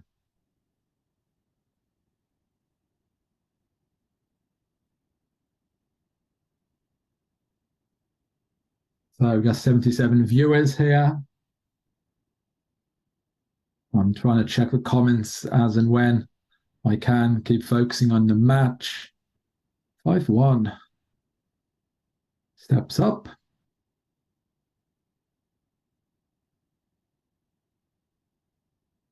Okay. 6-3. Doesn't really do a great deal. Has to slot the point. Not the best roll.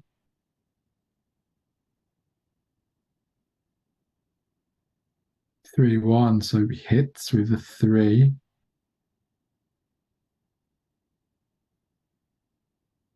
So they're leaving double 5. Double 6. Ouch.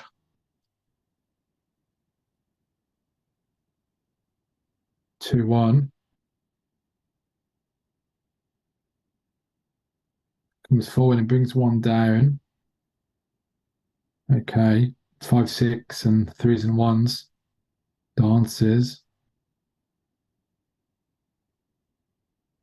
6-3. Very nice.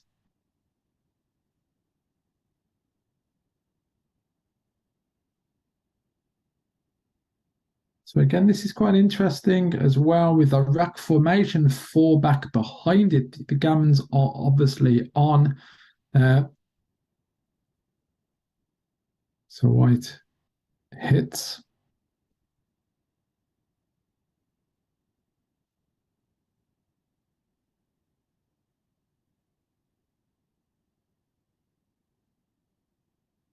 A 1-6. It's not great, but again, not much choice with the 6. Would like to stay back and put pressure on that blot, of course, but that would have been terrible. Would have got hit there. It's double 5. Just bring it all the way around from the 20 point. That's 3 of them.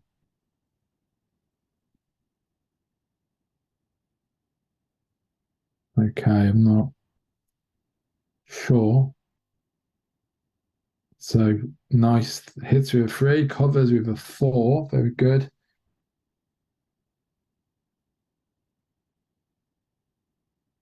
Double 2.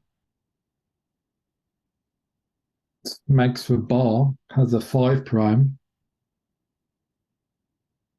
I think I would have made the 5 prime there. You like the blocking point, but you're so far ahead here as white that why do you want to keep that point? So just make the 5 point prime. You need such a good reason not to make the 5 point, not make the 5 point prime. That is, it's just so good. And even after that had been made, the 5 prime, then you can consider cubing as Ricardo even at this big match score lead, it's just so strong. And now you can see the double four is pretty bad.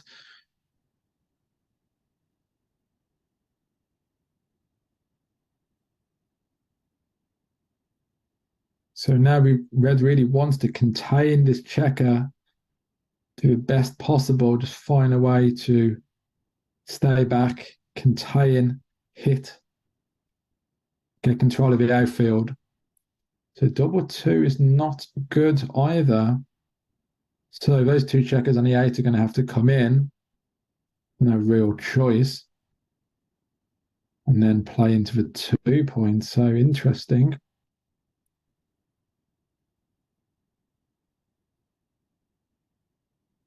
So 2-1. So making the 11 point is a possibility. Connects well with the open 5 point. Hitting is too big. I think you just make the 11 point here. Can't see anything else.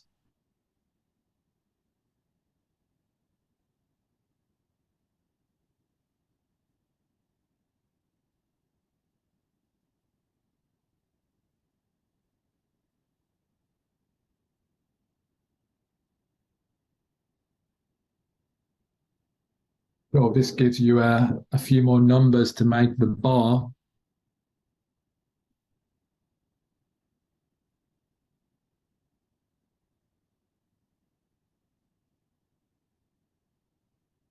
Into 7 checkers.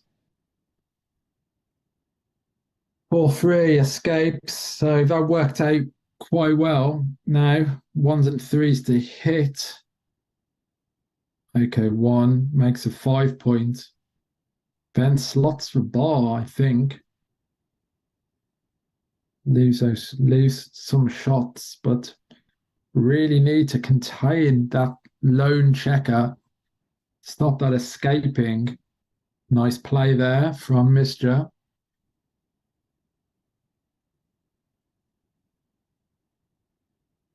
Okay, so wow, huge entry there from Ricardo. Huge coming in, hitting and escaping. Massive roll. But 1-4 is a good return. A 4 can just jump off, jump out, leave that back to get a 3 to hit. So I would be coming off the anchor here with a 4. You need to take some risks when you are behind and you really want to pick up that second checker. And here, if white dances, then you can double. I don't see much value in just playing that to the 8 point. So coming forward is good. Yes.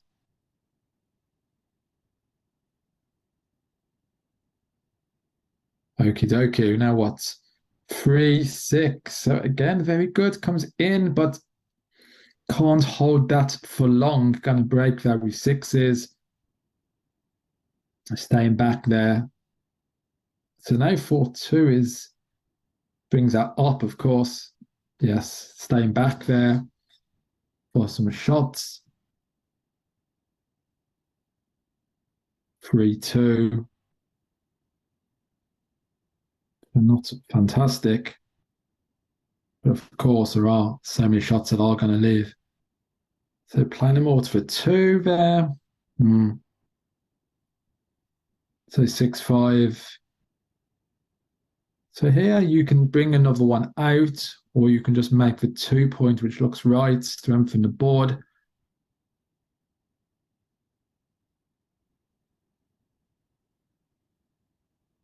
Two, 1.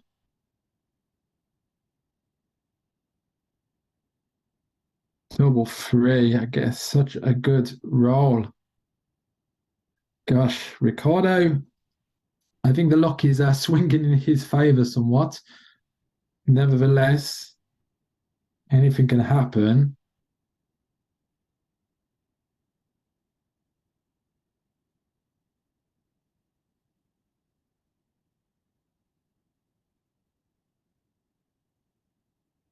So 6-5 is good. Now the gammons are on again. So Misja wants to get that checker off for 24 point immediately. That's right. Bring 2 in. Okay. I would just bring them into a 6 point. Here, it's looking unlikely to get a shot, but here we have 6-3. That is a shot leader. So certainly bring in as many in as you can and trying to get off. Usually for every checker back, you're adding about 7-8% gammons for each extra checker. Um, these are a bit more forward, so they are not completely trapped behind a 5', but still, it's not good.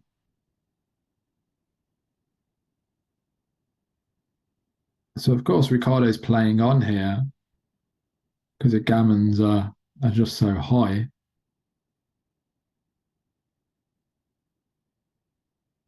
Of course, if Ricardo ends in a position which is very, leaves a lot of shots and can cash that position, so double five, I would definitely be running one off now. I just do not think you need to be wasting. How many pips was that? Something like 9 pips were just wasted there, which could be pretty crucial. So certainly running one off.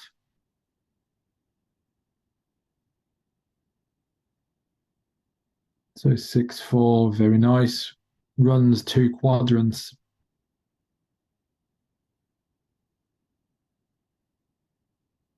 4-3, exactly.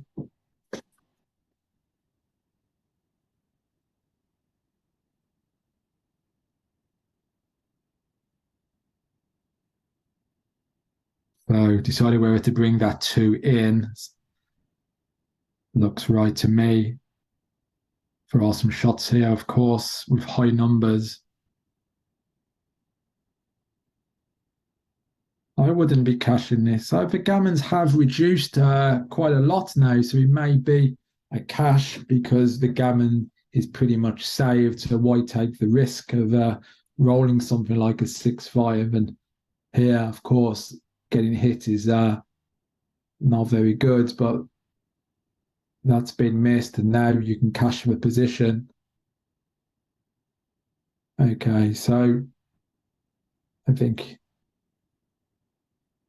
maybe here XG would play on for 2 good still. Of course, you could roll 2 or 3 doubles in a row, and Reds could roll 2 1s, and very valuable getting 2 points here for Ricardo. Going to 2 away, 3 away is a bit of a ugly score, if you like.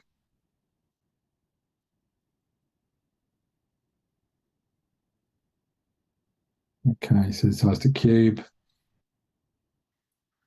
3 away, 9 away. So 3 away scores, yeah. As a leader, you're just basically not doubling, certainly not doubling a blitz position because you don't get the full value of the gammons. Different situation in races and holding games, but certainly you would never double a blitz.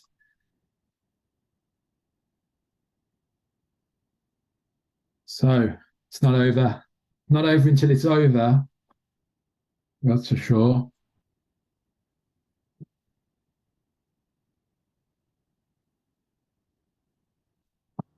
We can see. I'll keep trying to add some comments as we go away. So here the gammon value is very low. 3 away, 9 away. Much lower than for money because you don't get the full value there, as I said. So jumps out. So even here, so red can be super aggressive with the cube at this score, trailing by a very big margin. So 9 away, 3 away. Again, just quite a standard take. Take around money at this score.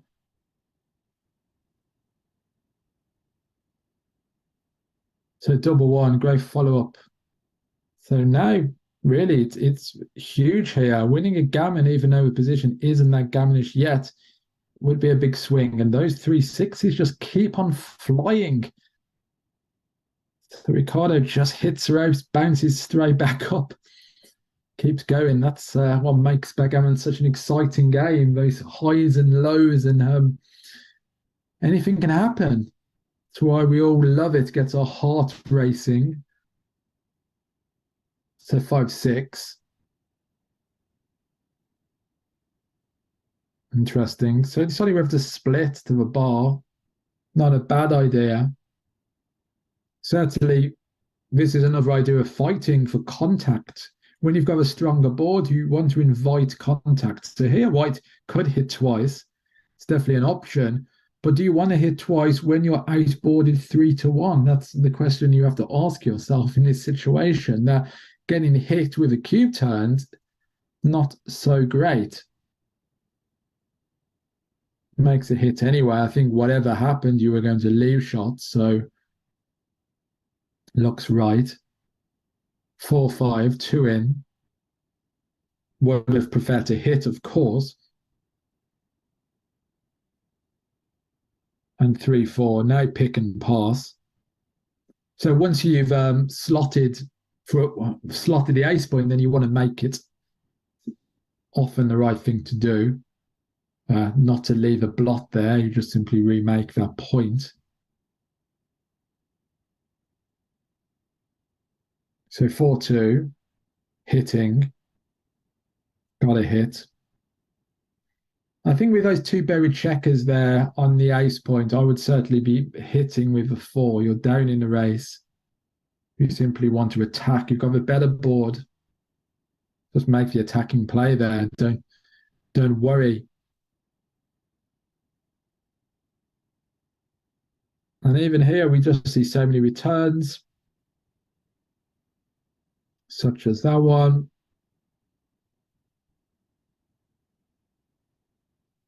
And now Misja would really like to pick up another checker if possible. So double 3. Okay, so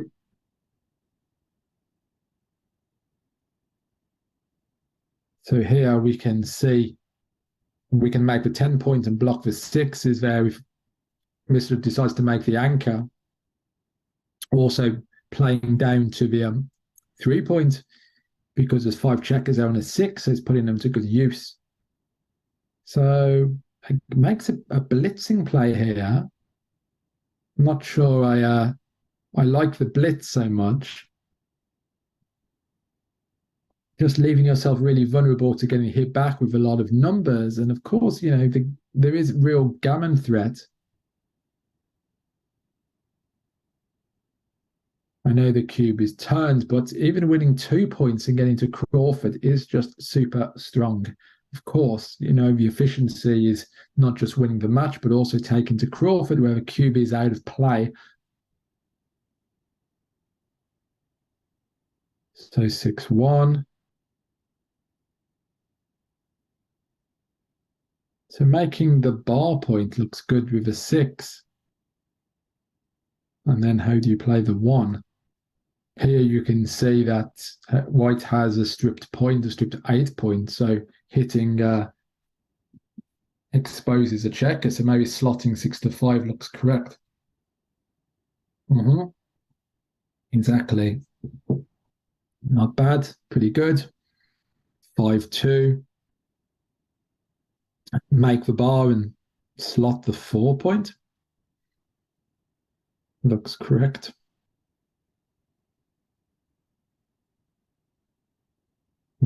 Put your checkers where they belong, as McGrill would say. So 6-5 is not great at all. So here, will Ricardo hit loose? I think there's not really much choice in the matter, but obviously very dangerous to get hit back here. And dances, wow, big dance. So you can tell by his body language, he's not that please there and his double four follow up is fantastic, making 2 points. And now in big trouble here, Misja. Very big trouble. Of course, White still has points to clear there. Ricardo's got that pesky 18 points. We've seen that in previous games. That can be a nuisance to clear, but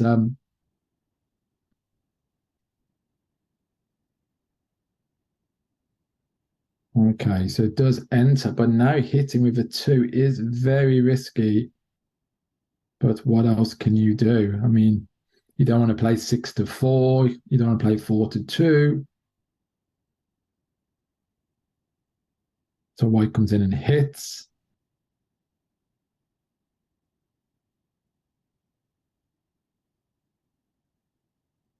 Wow, good.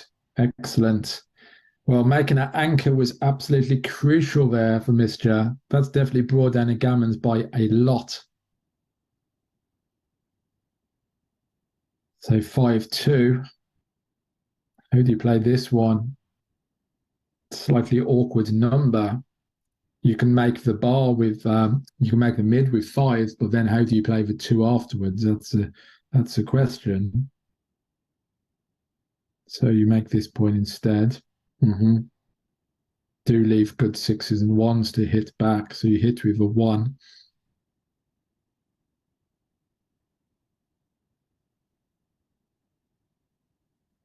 Okay. Maybe not. Maybe more of a gammon saving play there, not to leave those returns. Oh,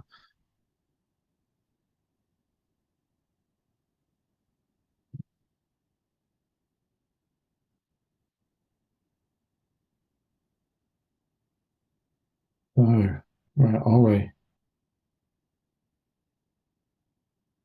Da-da-da.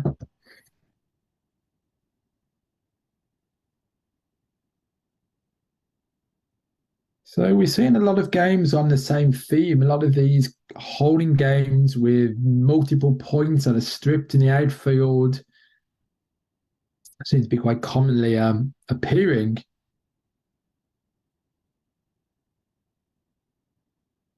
6-3 looks nice to make that. Good playing pure. Okay, you're leaving fours, but Ricardo has a blot in board there, you see, and 5-1 is not so good. Of course, would have liked to have made the 2 point there, but that's not possible. So now the five just has to break the 8 point there. 17 points is just going to you can duplicate fours by bringing the five down as well. So that looks right. I don't like breaking a 6 point there. I just think, what are you going to do next turn? This is the question to ask yourself. And now you have even more inflexibility in your position and you still have these points to clear. So you might as well, and that's more dangerous now that red is going to have the board. So I would certainly be making the 3 point here, leaving a four. And now that Ricardo's front position is smushed, it's just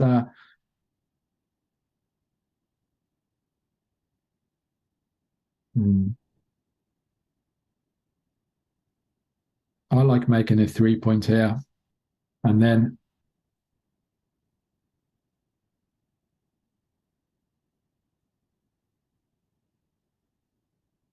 this way you leave a blot there, you give white a 1-4, no 1-5, 1-3 to hit, make the point.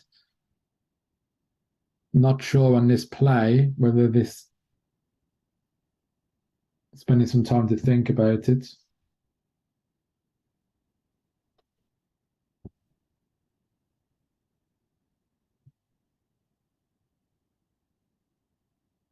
Mhm.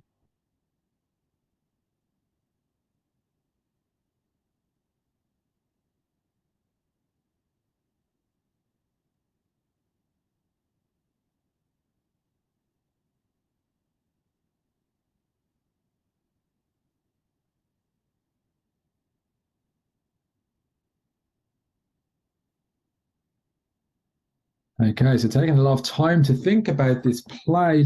going through the shots, obviously counting through them, seeing kind of what's going to play badly for Ricardo.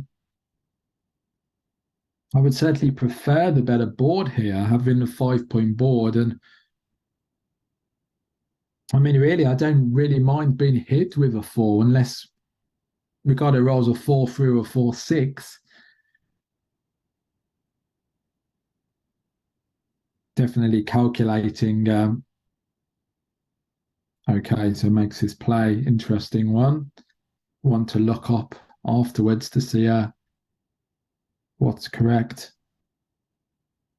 So double three again brings those guys round, breaks a contact in the position. Does not want to hold on to that point. That's difficult to clear. Looking to hit, which just interesting decision. Hit and cover. Obviously increases the gammons there, but also leaves a lot of returns. And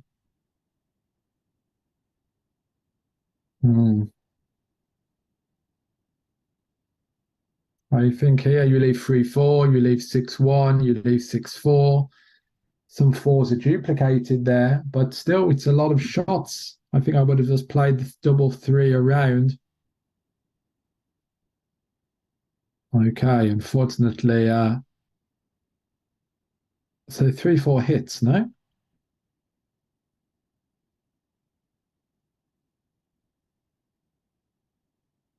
Okay. Am I missing something? Does a okay, deciding which one to hit with, okay. So again, I don't think it was necessary there to be leaving all those shots there, certainly with a big lead. Enters straight away and picks up that blot and now needs to perform and enter quickly. So 6-5 hits back. So again, the gammons go two ways here. Just needs a dance and then to roll a 1 or a 4 to pick up a second checker. Two checkers, double three, super strong again, but can't escape that back checker. So simply just plays in safely, not leaving any more blots. Certainly don't need to be doing anything silly. So just play that forward. Okay. So 4-5 misses. So a 6 would be really big here for Ricardo. Oh, it's a 5-2. So pick and pass. Certainly putting 2 on the bar is big.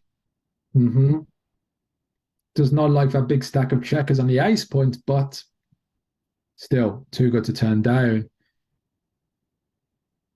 Another dance from Misja. 5-1 picks up another checker. So gammons have skyrocketed in this position.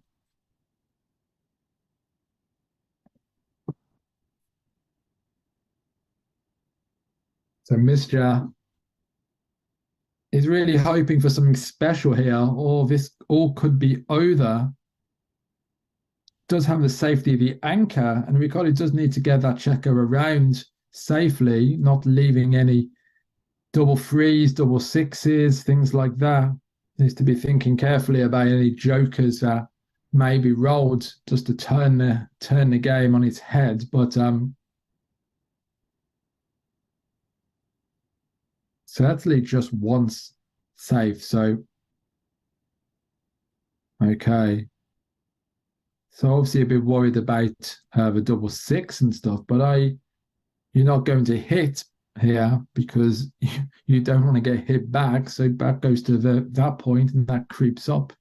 Exactly.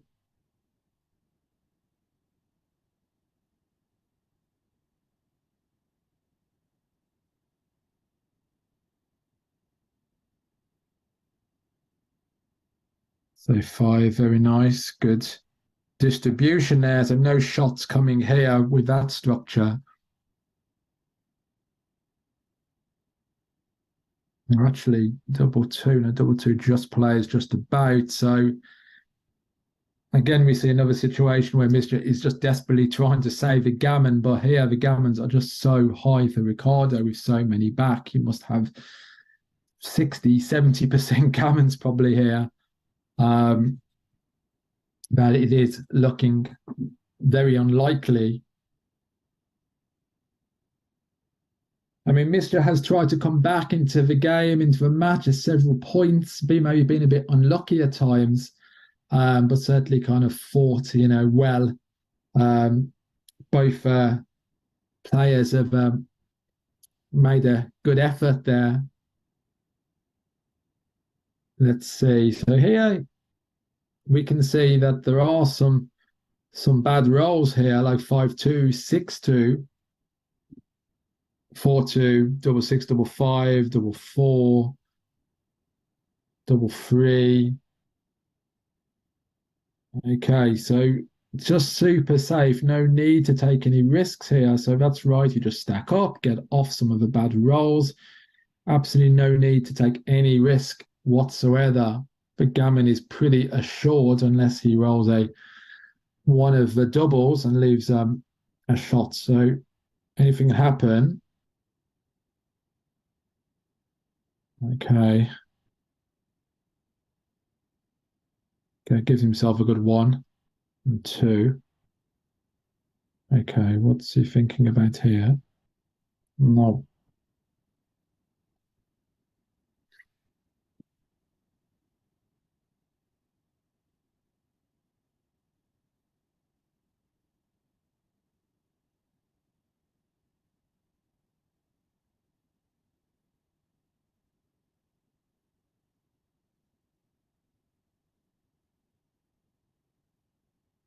All three. So there we are. So now there is a definite potential here. Of course, got to leave a shot and then got to hit the shot afterwards. About a third of the time, you're getting that hit. So 5-3, trying to make the 8 point there. Certainly, okay. So now this one is keeps Misja in the match. Oh, for the crowd. And unfortunately does not hit. So that looks like it's all over, unless Ricardo rolls a double 1. Anything can happen in backgammon, of course. So, and there we have it. Handshake, well played. Ricardo wins, goes through to the next round. Unlucky Misja. I've been Dan Rivera. I hope you enjoyed my commentary. Check out my channel, Backgammon is Beautiful. And see you around. Thank you very much, everyone. I'm signing off. Goodbye.